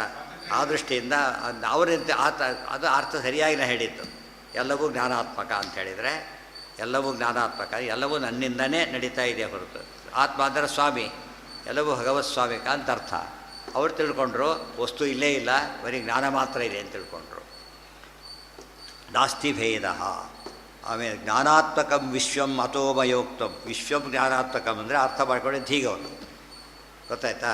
ಆದರೆ ತಪ್ಪರ್ಥ ಮಾಡ್ಕೊಂಡು ಮಯೋಕ್ತಂ ಜಡಸ್ವರೂಪಂಚ ಕಿಮುಸ್ಮ ಚೇತನಂ. ಜಡಸ್ವರೂಪನೂ ಹಾಗೆ, ಚೇತನ ಸ್ವಪನೂ ಹಾಗೆ, ಎಲ್ಲವೂ ಜ್ಞಾನಾತ್ಮಕನೇ ಅಂತ ತಿಳ್ಕೊಂಡು, ಜಡನೂ ಜ್ಞಾನಾತ್ಮಕ ಅಂತ ತಿಳ್ಕೊಂಡ್ಬಿಟ್ರು. ಅಲ್ಲ, ಜಡವು ನನ್ನಿಂದನೇ ಪ್ರವರ್ತಿತವಾಗಬೇಕು, ಚೇತನಗಳು ನನ್ನಿಂದನೇ ಆಗಬೇಕು ಅಂತ ನಾನು ಹೇಳಿದರೆ, ಅವರು ತಿಳ್ಕೊಂಡಿದ್ದು ವಸ್ತುಗಳೇ ಇಲ್ಲ, ಎಲ್ಲವೂ ಮನಸ್ಸಿನಲ್ಲಿ ಮಾತ್ರ ಇದೆ ಅಂತ ತಿಳ್ಕೊಂಡು ಹೇಳ್ತಾರೆ. ಶಂಶೀಲ ವಿಶ್ವಂ ಜ್ಞಾನಾತ್ಮಕಂ ಮಯೋಕ್ತಂ ಜಡಸ್ವರೂಪಂಚ ಕಿಮುಸ್ಮ ಚೇತನಂ ಸಂಶಂಶೀಲ. ಇನ್ನು ಎಲ್ಲವೂ ಶೂನ್ಯ ಅಂತ ಮತ್ತೆ ಹೇಳಿದ. ಒಂದೊಂದು ಕರ್ತ, ಕ್ಷಣಿಕ, ಜ್ಞಾನಾತ್ಮಕ, ಆಮೇಲೆ ಶೂನ್ಯ. ಶೂನ್ಯ ಶಬ್ದಕ್ಕೆ ಏನು ತಿಳ್ಕೊಂಡ್ರು ಅವರು? ನೋಡಿದರೆ ಏನೂ ಇಲ್ಲ, ಅಸತ್, ಶೂನ್ಯ ಅಸತ್ ಅಂತ ತಿಳ್ಕೊಂಡ್ರು. ಅಲ್ಲ, ಏನರ್ಥ ಅದಕ್ಕೆ? ಶಂಶೀಲಕಃ ಅಹಂ ಯತಃ ಏವ ಉಚ್ಚಃ ಶೂನಾಮಕಃ ತದ್ಧಿ ಮಯಾ ನಿಧೇಯಂ ಶೂನ್ಯಾಭಿಧಂ ದೋಷವಿರುದ್ಧರೂಪಃ ದೋಷೋಜ್ಜಿತೋ ಅನ್ಯಃ ತು ಎಲ್ಲೈತ ಅಖಿಲಾದನಾಮ. ಶಂಶೀಲಕಃ, ಶಂ ಅಂದರೆ ಸುಖ, ಶಂ ಅಂದರೆ ಸುಖ. ಅದಕ್ಕೆ ಸಾಮಾನ್ಯ ಬರೀಬೇಕಾದ್ರೆ ಕೆಲಸ ಪತ್ರ ಕೊನೆಗೆ ಇದು ಶಂ ಅಂತ ಬರೀತಾರೆ, ಮುಗಿಸ್ಬೇಕಾದ್ರೆ ಒಳ್ಳೆಯದಾಗಲಿ ಅಂತ ಅರ್ಥ. ಶಂಶೀಲಕಃ ಅಹಂ, ದೇವರಿಗೆ ಶೂ ಅಂತ ಹೆಸರು. ಶೂ ದೇವರಿಗೆ. ಅದಕ್ಕೆ ಶ ಅಂದರೆ ಸುಖ, ಹೂ ಅಂದರೆ ಉಳ್ಳವನು, ಸುಖ ಉಳ್ಳವನು. ಅದಕ್ಕೆ ದೇವರಿಗೆ ಶೂ ಅಂತ ಹೆಸರು. ಶುನಾಮಕಃ ತದ್ಧಿ ಮಯಾ ವಿಧೇಯಂ. ಎಲ್ಲವೂ ಕೂಡ ನನ್ನಿಂದ ನಡೆಸಲ್ಪಡೋದರಿಂದ ಶೂನ್ಯ, ಶೂನಾಮಕ ಭಗವಂತನಿಂದ ಎಲ್ಲವೂ ಕೂಡ ನಡೆಸಲ್ಪಡುತ್ತದೆ ಅಂತ ಅರ್ಥ. ಅವರೇನು ತಿಳ್ಕೊಂಡ್ರು, ಯಾವುದಕ್ಕೂ ಎಕ್ಸಿಸ್ಟೆನ್ಸ್ ಇಲ್ಲ ಅಂತ ಅರ್ಥ ಮಾಡಿಕೊಂಡು. ಇದು ಬಂತಲ್ಲ, ಅನ್ಯತ್ರ ಇವ ಪ್ರಸಿದ್ಧ ಶಬ್ದ ಸಂಜ್ಞೆ ಮಾಡಬೇಕಾದ್ರೆ ದುಃಖಿ ಅಂದರೆ ಹೇಗೋ ಹಾಗೆ ಶೂನ್ಯ ಅಂದರೆ ಹಾಗೆ. ದೇವರಿಗೆ ಶೂನ್ಯ ಅಂತ ಯಾತಕ್ಕೆ ಹೆಸರು ಅಂದರೆ, ಶೂನ್ಯ ನಿಯಾಮಕ ಮತ್ತು ತಾನು ಸುಖಾತ್ಮಕವಾಗಿದ್ದು ಉಳಿದವರನ್ನು ನಿಯಮನ ಮಾಡ್ತಾನೆ, ಆ ಅರ್ಥ. ಆ ಅರ್ಥ ಬಿಟ್ಬಿಟ್ರು ಅವರು. ಎಲ್ಲವೂ ನಥಿಂಗ್ ಎಕ್ಸಿಸ್ಟ್ ಅಂತಂದರೆ ನಿಹಿಲಿಸಮ್. ಅದು ನಥಿಂಗ್ ಎಕ್ಸಿಸ್ಟ್ ಅಂದ್ರೇನು? ನಿಹಿಲಿಸಮ್ ಅಂದರೆ ಶೂನ್ಯವಾದ. ದೋಷ ವಿರುದ್ಧ ರೂಪೋ ದೋಷೋಜ್ಜಿತ ದೋಷೋಜ್ಜಿತ ಅನ್ಯಸ್ತು ಅಖಿಲಾದ್ ಅನಾಮ. ದೋಷೋಜ್ಜಿತ ಅನ್ಯಸ್ತು ಅಖಿಲಾತ್ ಅನಾಮ. ಸತ್ ಆ ಇದೆ, ಆ ಸತ್ ಅಂದ್ರೆ ಒಂದೇ, ಶೂನ್ಯ ಅಂದರೆ ಒಂದೇ. ಶೂನ್ಯ ಶಬ್ದಕ್ಕೆ ಅರ್ಥ ಅದು. ಅಸತ್ ಅಂದ್ರೇನು? ಅನಾಮ. ಆ ಅಂದರೆ ದೋಷ. ದೇವರಲ್ಲಿ ಏನಿಲ್ಲ, ಯಾವ ದೋಷವೂ ಇಲ್ಲದ ಸತ್ ಅಂದರೆ ಗುಣಪೂರ್ಣ. ಆ ಅಂದರೆ ದೋಷ ದೂರ, ಸತ್ ಅಂದರೆ ಗುಣಪೂರ್ಣ. ಅಸತ್ ಅಂದ್ರೇನು? ಗುಣಪೂರ್ಣ, ದೋಷ ದೂರ ಅಂತ ಅರ್ಥ. ಇವರು ತಿಳ್ಕೊಂಡಿದ್ದೇನು? ಎಲ್ಲವೂ ಶೂನ್ಯ ಅಂತ ತಿಳ್ಕೊಂಡ್ಬಿಟ್ಟು. ಸೊ ಹೇಳಿದ ನಾಲ್ಕಕ್ಕೂ ಅರ್ಥ ಬರಬೇಕು. ಷಡಿಕ ಬರಬೇಕು, ಜ್ಞಾನಾತ್ಮಕ ಬರಬೇಕು, ಶೂನ್ಯ ಬರಬೇಕು, ಅಸತ್ ಶಬ್ದಕ್ಕೆ ಅರ್ಥ ಬರಬೇಕು, ಒಳಗೆಲ್ಲ ಅರ್ಥ ಇದೆ. ಆ ಅರ್ಥ ಅವ್ರಿಗೆ ಆಗದೇನೆ ಏನು ಮಾಡ್ಕೊಂಡ್ಬಿಟ್ರು ಅವರು, ಅಪಾರ್ಥ ಮಾಡ್ಕೊಂಡು. ಇದರಿಂದ ಫಜಿತಿ ಆಯಿತು. ವೇದದಲ್ಲಿ ಹಾಗಿದೆ ಅಂತ ಕೇಳಾಗಿಲ್ಲ ಅವರು. ವೇದ ಅಪ್ರಮಾಣ ಅಂತ ಹೇಳಿಬಿಟ್ಟು, ವೇದ ಅಪ್ರಮಾಣ ಅಂದರೆ ಏನಾಯ್ತು ಅಲ್ಲಿಗೆ, ಅದಕ್ಕೆ ಎಲ್ಲ ಅರ್ಥ ಮತ್ತೆ. ವೇದ ಅಪ್ರಮಾಣ ಶಬ್ದಕ್ಕೆ ಒಂದು ಅರ್ಥ ಇದೆ, ಆ ಶಬ್ದಕ್ಕೆ ಅಧಿಕ ಅಂತ ಒಂದು ಅರ್ಥ, ಗೊತ್ತಾಯ್ತಾ? ಅಧಿಕ ದೊಡ್ಡ ಪ್ರಮಾಣ ಅಂತ ಅರ್ಥ. ಈ ರೀತಿ ಪ್ರಮಾಣ ಅಲ್ಲ ತಿಳ್ಕೊಂಡು ಎಲ್ಲದಕ್ಕೂ ಈ ರೀತಿ ಮೋಸ ಹೋದರು. ದೋಷ ಮಾಡಿ ಮೋಸ ಮಾಡಿ ತಪ್ಪಲ್ವ ಅಂತ ಕೇಳಿದರೆ ಅವ್ರ ಸ್ವರೂಪ ಸರಿಯಿಲ್ಲ. ಸ್ವರೂಪ ಸರಿ ಇಲ್ಲದವ್ರು ಏನು ಮಾಡಬೇಕಾದ್ರೆ ಮೋಸ ಮಾಡೋದೇ ಧರ್ಮ. ನಿಕೃತ್ಯ ನಿಕೃತಿ ಹನ್ಯಾತ್ ಅಂತಲೇ ಇರೋದು. ಒಳ್ಳೆಯವರಿಗೆ ಮೋಸ ಮಾಡಬಾರದು, ಕೆಟ್ಟವರಿಗೆ ಮೋಸ ಮಾಡಬೇಕು. ದೋಷ ವಿರುದ್ಧ ರೂಪ ದೋಷೋಜ್ಜಿತ ಅನ್ಯಸ್ತು ಅಖಿಲಾದನಾಮ. ಅದಕ್ಕೆ ದೇವರಿಗೆ ಅಸತ್ ಅಂತ ಹೆಸರು, ಶೂನ್ಯ ಅಂತ ಹೆಸರು ತಿಳಿಸಿದರು. ಏನೈವ ಸಾಧ್ಯಂ ತ್ವಸದೇವದಾಮ ಅಸದೇವ ನಾಮತಃ ಅಭಾವ ಏನೈವ ಭವೇದ್ಯತಸ್ತತೆ ಇತ್ಯಾದಿ ಬೋದ್ಧವ್ಯವಿದಂ ಸಮಸ್ತಂ ಮಯೋದಿತಂ ಕ್ವಾಪಿ ನ ಹೇಯಮಸ್ತಿ. ಏನ ಐವ, ಅದಕ್ಕೆ ಆ ಶಬ್ದಕ್ಕೀಗ, ಆ ಶಬ್ದಕ್ಕೆ ಏನಂತ, ರಾಮ ಆ ಇದೆ, ತೃತೀಯ ವಿಭಕ್ತಿ ರಾಮೇಣ ಏನ ಅಂತಾಗುತ್ತೆ. ಏನ ಅದಕ್ಕೆ ಏನ ಆ ನಾಮಕ ಭಗವಂತನಿಂದನೇ, ಗೊತ್ತಾಯ್ತಾ? ಅಸತ್ ಪ್ರೇರಿಸಲ್ಪಡೋದ್ರಿಂದ ಇದು ಸಾಧ್ಯಂ. ಸಾಧ್ಯಂ ಅಂದ್ರೇನು, ಅದು ಸೃಷ್ಟಿಯಾಗತ್ತೆ, ಲಯನೂ ಹೊಂದುತ್ತೆ. ತು ಅಸತೇವ ನಾಮತ, ಅದಕ್ಕೆ ಏನಂತ ಕರೆದೆ ನಾನು ಇದನ್ನು, ಅಸತ್ ಅಂತ ಕರೆದೆ. ಅಭಾವ ಏನೈವ ಭವೇದ್ಯತಸ್ತತ್. ಅಭಾವ ಶಬ್ದ ಇಲ್ಲ, ಅಸತ್ ಶಬ್ದಕ್ಕೆ ಅಭಾವ ಅಂದರೆ ಏನರ್ಥ, ಎಲ್ಲ ಕಾಲಕ್ಕೂ ಇರೋದಿಲ್ಲ, ಸೃಷ್ಟಿಯಾದಿ ಕಾಲಕ್ಕೆ ಹೊರಗೆ ಬಂದು ಕಾಣಿಸುತ್ತೆ, ಉಳಿದಂತೆ ಹೊರಗೆ ಕಾಣಿಸೋದಿಲ್ಲ ಅಂತ ಅರ್ಥ. ಇವರೇನು ತಿಳ್ಕೊಂಡ್ಬಿಟ್ರು, ಯಥಾ ಪ್ರಕಾರ ಅಸತ್ತಿನ ಶಬ್ದನೇ ಅಭಾವ. ಅಭಾವ, ಅಸತ್ತು, ಶೂನ್ಯ, ಜ್ಞಾನ ಮತ್ತು ಕ್ಷಣಿಕ, ಇಷ್ಟೂ ಶಬ್ದಗಳಿಗೆ ಬೌದ್ಧರ ಮೇನ್ ಇರೋದು ಮುಖ್ಯ ಟರ್ಮಗಳವೆಲ್ಲ. ಆ ಟರ್ಮಿಕ್ಸ್ ಎಲ್ಲ ಒಳಗಿನ ಅರ್ಥ ಇಟ್ಕೊಂಡು ಹೇಳಿದರೆ ಅವರು ಅಪಾರ್ಥ ಮಾಡಿಕೊಂಡು ಏನೂ ಇಲ್ಲೇ ಇಲ್ಲ ಅಂತ ತಿಳ್ಕೊಂಡ್ರು. ಇತ್ಯಾದಿ ಬೋದ್ಧವ್ಯವಿದಂ ಸಮಸ್ತಂ ಮಯೋಜಿತಂ ಕ್ವಾಪಿ ನ ಹೇಯಮಸ್ತಿ. ಇತ್ಯಾದಿ ಈ ರೀತಿಯಾಗಿ ನಾನು ಬೋದ್ಧವ್ಯಂ, ನಾನು ಹೇಳಿದ್ದೆಲ್ಲ ತಿಳ್ಕೊಳ್ಳೇಬೇಕಾದ ವಿಷಯ ಹೇಳಿರೋದು, ನಾನು ತಿಳ್ಕೊಳ್ಳೇಬೇಕಾದ ವಿಷಯ ಹೇಳಿದ್ದೇನೆ. ಇವ್ರನ್ನ ಅರ್ಥ ಮಾಡಿ, ಇದು ಮಯೋಜಿತಂ ಕ್ವಾಪಿ ನ ಧ್ಯೇಯಂ, ಇದು ಬಿಡೋ ಇಲ್ಲದ್ರೊಳಗೆ ಪ್ರತಿಯೊಂದು ಏನಿದೆ. ಅವ್ರು ಓದ್ರು ಅದಕ್ಕೆ ಕೂತ್ಕೊಂಡು ಏನು ಹೇಳಬೇಕು ನಾವಾಗ, ಓ ನಮ್ಮ ಸಿದ್ಧಾಂತನೇ ಹೇಳ್ತಿದ್ದೀರಿ ನೀವು ಅಂತ ಹೇಳಿದ್ರಾಯ್ತು. ಅದಕ್ಕೆಲ್ಲ ಅರ್ಥ ಇದಿದೆ, ಪದಗಳವೇ, ಅರ್ಥ ಬೇರೆ. ನಾವು ಪದಗಳೇ ಅಲ್ಲ ಅಂತ ಹೇಳೋದಿಲ್ಲ. ಅದ್ವೈತ ನಾವು ಒಪ್ಕೋತೀವಿ, ಅದ್ವೈತ, ದೇವರಲ್ಲಿ ಭೇದ ಇಲ್ಲ, ಅಷ್ಟೇ, ದೇವರಲ್ಲಿ ಭೇದ ಇಲ್ಲ. ಅದು ನಮಗೂ ದೇವರಿಗೆ ಭೇದ ಇಲ್ಲ, ದೇವರು ಅರ್ಥ ಮಾಡ್ತಾರೆ. ಅದ್ವೈತ ಶಬ್ದಕ್ಕೆ ಎರಡು ಅರ್ಥನೂ ಇದೆ. ಆ ಅರ್ಥ ನಾವು ಒಪ್ತೇವೆ, ಈ ಅರ್ಥ ನೀವು ಹೇಳ್ತೀರಿ, ಇದು ನಾವು ಒಪ್ಪೋದಿಲ್ಲ. ಅದು ನಿಮಗದು ಗೊತ್ತೇ ಇಲ್ಲ, ಫಸ್ಟ್ ನಿಮಗದು ಗೊತ್ತಿಲ್ಲ, ಸರಿಯಾದ ಅರ್ಥ ನಮಗೆ ಗೊತ್ತಿದೆ. ಆದ್ದರಿಂದನೇ ವಾದಕ್ಕೆ ಕೂತಾಗ ಎಂಥ ದುರ್ಮತಲ್ಲಿ ಏನೇ ಹೇಳಿದ್ರು ಕೂಡ ಏನು ಹೇಳ್ಬೋದು, ನಮಗೆ ಸಮ್ಮತ, ನಮಗೆ ಸಮ್ಮತ. ಯಾಕೆ ಅರ್ಥ ಹೀಗೆ ಮಾಡ್ತೀವಿ, ಅರ್ಥ ಹೀಗೆ ಮಾಡಿಬಿಡ್ತೀವಿ, ಅದಕ್ಕೆ ಅಲ್ಲಿ ಮುಗೀತು. ಕ್ವಾಪಿನ ಹೇಯಮಸ್ತಿ, ಅದ್ರ ಬಿಡ್ತಕ್ಕಂಥ ಅಂಶನೇ ಅದರೊಳಗೆ. ಹೇಯ ಅಂದ್ರೇನು, ಹಾತುಂ ಯೋಗ್ಯಂ ಹೇಯಂ, ವಾಟ್ಸ್ ಟು ಬಿ ರಿಜೆಕ್ಟೆಡ್ ಅಂತ ಅರ್ಥ. ಬಟ್ ಇದು ರಿಜೆಕ್ಟ್ ಮಾಡೋ ಅಂಶನೇ ಅದರೊಳಗಿಲ್ಲ. ಯಾತಕ್ಕೆ, ಪ್ರತಿಯೊಂದು ಅದರಲ್ಲಿದೆ, ಪ್ರತಿಯೊಂದು ಅದರಲ್ಲಿದೆ. ಕ್ವಾಪಿನ ಹೇಯಮಸ್ತಿ ಇತ್ಯಾದಿ ದೇವಾನ್ ಪ್ರತಿಬೋಧಯಂಶ್ಚ. ಇದಿಷ್ಟು ಪರಮಾತ್ಮ ದೇವರಿಗೆ ಅರ್ಥ ಹೇಳಿದ. ದೇವೈ ಸಹೋವಾಸ ಸಬುದ್ಧ ದೇವ ಗತ್ವಾ ಸ್ವಧಾಮಾಪ್ಯಪರೇಣ ರೂಪೇಣ ಆಸ್ತೆ ಪೃಥಕ್ ಚೇಕ ತನುರ್ಯಥೇಷ್ಟಂ. ಇತ್ಯಾದಿ ದೇವಾನ್ ಪ್ರತಿಬೋಧಯಂಚ, ದೇವತೆಗಳಿಗೆ ಈ ರೀತಿಯ ತಿಳಿಸ್ಕೊಟ್ಬಿಟ್ಟು, ದೇವೈಹಿ ಸಹ ಭುವಾಸ, ಪರಮಾತ್ಮ ಏನು ಒಂದು ರೂಪದಲ್ಲಿ ಅಲ್ಲೇ ಉಳ್ಕೊಂಡ್ಬಿಟ್ಟ, ದೇವಲೋಕದಲ್ಲಿ ಒಂದು ರೂಪ ಅಲ್ಲೇ ಉಳ್ಕೊಂಡ. ಇನ್ನೊಂದು ರೂಪದಿಂದ ಗತ್ವಾ ಸ್ವಧಾಮ, ಪರಂತ ಅಲ್ಲಿ ಕೊಟ್ಟ. ಈ ರೀತಿ ಎಲ್ಲೆಲ್ಲಿ ಮಾಡಿದ್ದಾನೆ, ರಾಮಾವತಾರಲ್ಲೂ ಕೃಷ್ಣಾವತಾರಲ್ಲೂ ಈ ರೂಪದಲ್ಲೂ ಹಾಗೆ ಮಾಡ್ದ. ಒಂದು ರೂಪವನ್ನು ಅಲ್ಲಿ ಭೂಮಿಯಲ್ಲಿಟ್ಟ, ಆಮೇಲೆ ಚೌನಲ್ಲಿಟ್ಟ, ಕೈಲಾಸದಲ್ಲಿಟ್ಟ, ಬ್ರಹ್ಮಲೋಕದಲ್ಲಿಟ್ಟ, ಒಂದು ರೂಪ ತಾನು ಸೇರಿದ. ಕೃಷ್ಣ ರೂಪದಲ್ಲಿ ಹೇಳ್ತಾರೆ. ರಾಮ ರೂಪದಲ್ಲೂ ಕೂಡ ಅದೇ ರೀತಿಯೇ. ಬುದ್ಧ ರೂಪದಲ್ಲಿ ಏನು ಮಾಡಿದ, ಒಂದು ರೂಪದಿಂದ ದೇವತೆಗಳ ಮಧ್ಯೆ ಇದ್ದು ಅನುಗ್ರಹ ಮಾಡ್ತಾ ಇದ್ದಾರೆ. ಇನ್ನೊಂದು ರೂಪದಿಂದ ಮೂಲ ರೂಪ, ಅನಂತ ರೂಪಗಳು ಅಲ್ಲಿದ್ದಾನೆ. ಭಾರಿ ಇಂಪಾರ್ಟೆಂಟ್ ಇದು. ನಮ್ಮಲ್ಲಿ ವಾದ ಇದೆ, ನಮ್ಮಲ್ಲಿ ಏನಾಗಿದೆ ಅನರ್ಥ ಇವತ್ತು ಅಂದರೆ, ಬೇರೆ ಸಿದ್ಧಾಂತ ಖಂಡನೆ ಮಾಡಿ ನಮ್ಮ ಸಿದ್ಧಾಂತನೇ ಖಂಡನೆ ಮಾಡೋ ಕಾಲ ಬಂದು ಹೋಗ್ಬಿಟ್ಟಿದೆ. ಆ ರೀತಿ ಮಾಡೋ ಜನ ಇದ್ದಾರೆ. ಇಲ್ಲೇನು ಹೇಳ್ತಾರೆ ಗೊತ್ತು, ಈ ಬುದ್ಧ ಇದ್ದ ಗೌತಮ ಬುದ್ಧನೇ ವಿಷ್ಣು ಬುದ್ಧ ಅಂತ ವಾದ. ವಿಷ್ಣು ಬುದ್ಧ ಇಷ್ಟು ಹೇಳಿದ, ಆಮೇಲೆ ಅಲ್ಲಿ ನಡ್ಕೊಂಬಿಟ್ಟ. ಆ ರೀತಿಯ ಇಲ್ಲ, ಪರಮಾತ್ಮ ಇಲ್ಲಿ ಹೇಳಿಬಿಟ್ಟು ಏನು ಮಾಡ್ದ, ಅಲ್ಲಿ ಹೋದ ದೇವತೆಗಳ ಹತ್ರ ಅಲ್ಲೇ ಉಳ್ಕೊಂಡ ಅಂತ ಹೇಳ್ತೀವಿ. ಇಲ್ಲಿ ಬರಲಿಲ್ಲ, ಮತ್ತೆ ಇಲ್ಲಿ ಬರಲಿಲ್ಲ ಅಂದಮೇಲೆ ಏನರ್ಥ ಅಲ್ಲ, ಇವರೇನು ಬೇಗ ಬಿಸಾಕಿದ್ರು. ಆ ಬಂದರು ನಮ್ಮ ಕುಸುಮತ್ತೆ ತೊಗೊಂಡ್ರು ಅಂತ ತಿಳ್ಕೊಂಬಿಟ್ರು. ಆ ಬುದ್ಧ ಬೇರೆ ಈ ಬುದ್ಧ ಬೇರೆ. ಇದು ಈ ಬುದ್ಧನೇ ಅಲ್ಲ, ಗೌತಮ ಬುದ್ಧನೇ, ಈ ನಾರಾಯಣ ಬುದ್ಧ ಅಲ್ಲ. ಕಾಲ ಪ್ಲೇಸ್ ಎಲ್ಲ ಒಂದೇ, ಅಲ್ಲಿ ವ್ಯತ್ಯಾಸ ಇಲ್ಲ. ಆದರೆ ವ್ಯಕ್ತಿ ಚೇಂಜ್ ಆಗಿಬಿಟ್ಟ. ಈ ಬೇಬಿ ಚೇಂಜ್ ಮಾಡ್ತಾರಲ್ಲ ಹಾಗೆ, ಎರಡು ಚೇಂಜ್ ಮಾಡಿದರೆ ಅದೇ ಆದರೆ ಚೇಂಜ್ ಆಗುತ್ತದ. ಚೇಂಜಿಗೆ ಅರ್ಥ ಏನು? ಬೇರೆ ಆದರೆ ಅದೇ ಬುದ್ಧನಾಗಿದ್ದರೆ ಚೇಂಜ್ ಮಾಡಬೇಕಾಗಿದ್ದೆಲ್ಲ ವ್ಯಾತಕ್ಕೆ ಬೇಕಿತ್ತು, ಮತ್ತೆ ಏನೂ ಬೇಕಿರಲಿಲ್ಲ. ಅದು ನಡೀತು. ದೈಗತನುಸ್ತಥೇಷ್ಟಂ ಗತ್ವಾ ಸ್ವಧಾಮಾಪ್ಯಪರೇಣ. ಅದು ಕೊನೆಗೆ ಒಬ್ಬರು ತಪ್ಪು ಹೇಳ್ತಾರೆ, ಅವ್ರು ಶಿಷ್ಯರು ಮಾಡ್ತಾರೆ, ಫಾಲೋ ಮಾಡ್ತಾರೆ, ಅದು ಸ್ಕೂಲ್ ಆಫ್ ಥಾಟ್ ಆಗಿಬಿಡುತ್ತೆ. ಆಮೇಲೆ ಬರ್ತಾ ಬರ್ತಾ ಏನಾಗುತ್ತೆ, ನಮ್ಮ ಸಂಪ್ರದಾಯ ಈಗ ಕಳ್ತನ ಮಾಡೋ ಸಂಪ್ರದಾಯ ಅಂತ ತಿಳ್ಕೊಂಡ್ರೆ ಆಗ ಹಾಗೆ. ಯಾರ್ದು ಮನೆಗೆ ಹೋಗಿ ಯಾರು ಹೊತ್ಕೊಂಡು ಹೋಗ್ಬೇಕಿಲ್ಲ, ಅವ್ರ ಮನೆಗೆ ಹೋಗಿ ಉಪಯೋಗ ಇಲ್ಲ ಅಂತ ತಿಳ್ಕೊಂಡ್ರೆ ಆಗ ಹಾಗೆ ನಮ್ಮ ಪದ್ಧತಿ. ಯಾರು ಬೇರೆ ಸ್ವಲ್ಪ ಕತ್ಕೊಂಡು ಬರೋದು ಅಂತ ಹೇಳಿದರೆ ಆಗಿರೋ ಎಲ್ಲರೂ ಜೈಲಿಗೆ ಹೋಗ್ಬೇಕಾಗ್ತದೆ ಅಂತ ಅರ್ಥ. ಪದ್ಧತಿಯನ್ನು ಬಿಟ್ಬಿಡ್ತಾರೆ, ಯಾರು ಸಂಪ್ರದಾಯ ಅಂತ ಹೇಳಿದ್ರೆ ಒಪ್ಪಿಟ್ಬಿಡ್ತಾರಾ? ಆ ಥರ ಎಷ್ಟೋ ಎಂದೂ ಈವರೆಗೂ ಏನಿರಲಿಲ್ಲ ನಮ್ಮಲ್ಲಿ, ಸಿದ್ಧಾಂತ ಭೇದ ಇರಲಿಲ್ಲ ಈ ಶತಮಾನದವರೆಗೂ ಕೂಡ. ಇತ್ತೀಚೆಗೆ ಕೆಲವು ಏನು ಮಾಡಿಬಿಟ್ರು, ಇಂಥ ವಿಷಯ ಎಲ್ಲ ಜನರಿಗೆ ಕಲಸು ಮೇಲವರು ಮಾಡಾಕ್ಬಿಟ್ರು. ಅವ್ರಿಗೇನು ಅನಿಸುತ್ತೆ, ಬೇರೆ ಬಂದು ಏನು ವ್ಯತ್ಯಾಸ ಅಂತ ಹೇಳಿ ಆ ಸ್ಥಿತಿ ಬಂದೋಯ್ತು.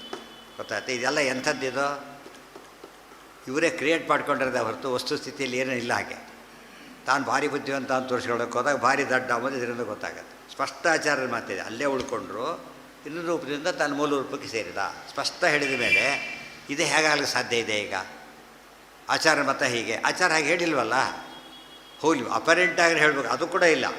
ಕ್ಲಿಯರಾಗಿ ಅಲ್ಲಿದ್ದು ವಾಕ್ಯ ನೋಡಿ, ದೇವೈ ಸಹ ಉವಾಸ ನೋಡಿ, ದೇವೈ ಸಹ ಉವಾಸ ಸ ಬುದ್ಧ ದೇವ. ದೇವರ ಜೊತೆಗೇ ಇಲ್ಲಿಂದ ಅಲ್ಲಿ ಹೋದ ಅಂತ ಹೇಳಿದರು ಫಸ್ಟು. ಹಿಂದಿದೆ ನೋಡಿ, ಇಷ್ಟು ಹೇಳಿ ಇತ್ಯಾದಿ ದೇವಾನ್ ಪದಿಭೋ ದೇವೈ ಸಹ ಉವಾಸ. ಹಿಂದೆ ಬಂದಿದೆ, ನಾರಾಯಣ ಪ್ರಾಪ್ಯ ಸುರೇಂದ್ರ ವೃಂದಂ ವೃತ್ತಂಚ ತೇಷಾಂ ಅಖಿಲಂ ನಿಗದ್ಯ. ಇಷ್ಟು ಹೇಳಿ ದೇವತೆಗಳ ಗುಂಪಿಗೆ ಹೋಗಿ ಅಲ್ಲಿ ಉಪದೇಶ ಮಾಡಿ ಅಲ್ಲೇ ವಾಸ ಮಾಡಿದ. ಇನ್ನೊಂದು ಇಲ್ಲಿ ಬಂದ ಅಂತ ಹೇಳಲಿಲ್ಲ, ಮೂಲ ರೂಪಕ್ಕೆ ಸೇರಿಕೊಂಡ ಅಂತ ಹೇಳಿದ ಮೇಲೆ ಆಗಲೇ ಸಾಧ್ಯತೆಯೇ ಇಲ್ಲ. ಆಚಾರ್ಯ ಪದದಲ್ಲೇ ಎಲ್ಲೆಲ್ಲೂ ನಿಮಗೆ ಅವಕಾಶವೇ ಇಲ್ಲ ಬೇರೆ ವಾದ ಮಾಡಲಿಕ್ಕೆ. ಸೃಷ್ಟಿ ಮಾಡೋದು ಅವ್ರಿಗೆ ನಂಬೋದು, ಅದನ್ನು ಸ್ಕೂಲ್ ಆಫ್ ಥಾಟ್ ಅಂತ ತಿಳ್ಕೊಂಡ್ರೆ ಥಾಟ್ ಅಲ್ಲದು. ಗೊತ್ತಾಯ್ತಾ? ಥಾಟ್ ಆಗೋ ಸಾಧ್ಯತೆಯೇ ಇಲ್ಲ.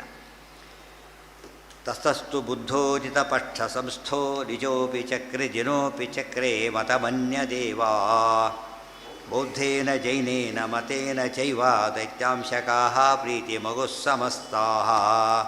ತತಸ್ತು ಬುದ್ಧೋದಿತ ಪಕ್ಷ ಸಂಸ್ಥಃ ಜಿನಃ ಅಪಿ ಚಕ್ರೆ ಮತಂ ಅನ್ಯತ್ತೇವ. ಆ ಕಾಲಕ್ಕೆ ಬುದ್ಧ ಹೇಳಿದ ಮಾರ್ಗದಲ್ಲಿ ಅದು ಮೇಲೂ ಅಪರೆಂಟ್ ಮೀನಿಂಗ್ ಇಟ್ಕೊಂಡ್ಬಿಟ್ಟು ಅಹಂ ಬ್ರಹ್ಮಾಸ್ಮಿ, ಅಪರೆಂಟ್ ಮೀನಿಂಗ್ ಬೇರೆಯೇ ಇದೆ. ತತ್ವಮಸಿ ಅಪರೆಂಟ್ ಮೀನಿಂಗ್ ಬೇರೆ, ಒಳಗಿನ ಮೀನಿಂಗು ಸರಿಯಾಗಿದೆ. ವಿಷ ತಿನ್ನು, ಹೊರಗಿನ ಮೀನಿಂಗ್ ವಿಷ ತಿನ್ನು ಅಂತಾನೆ, ಒಳಗಿನ ಅರ್ಥ ತಿನ್ನಬೇಡ ಅಂತ ಅರ್ಥ. ಆ ಅರ್ಥದಲ್ಲಿ ತತಸ್ತು ಬುದ್ಧೋದಿತ ಪಕ್ಷ ಸಂಸ್ಥಃ ಜಿನಃ ಅಪಿ. ಜಿನನ ಮಗನೇ ಬುದ್ಧ. ಜಿನ ಏನು ಮಾಡಿದ? ಕೇಳಿಸ್ಕೊಂಡ, ಈ ವೇದ ಮತ ಬಿಟ್ಟುಬಿಟ್ಟ. ಆ ಮತನ ಕೆಲವು ಫಾಲೋ ಮಾಡಿದರು. ತಾನೇ ಮತ್ತೆ ಮಾಡಿಫೈ ಮಾಡ್ಕೊಂಡ. ಅದನ್ನು ದುರ್ಮತಗಳಲ್ಲೂ ಕೂಡ ಏಕತೆ ಇಲ್ಲ. ಅವರು ಏನಾದ್ರು ಮಾಡಿಫೈ ಮಾಡ್ಕೊತಾನೆ ಹೋಗ್ತಾರೆ.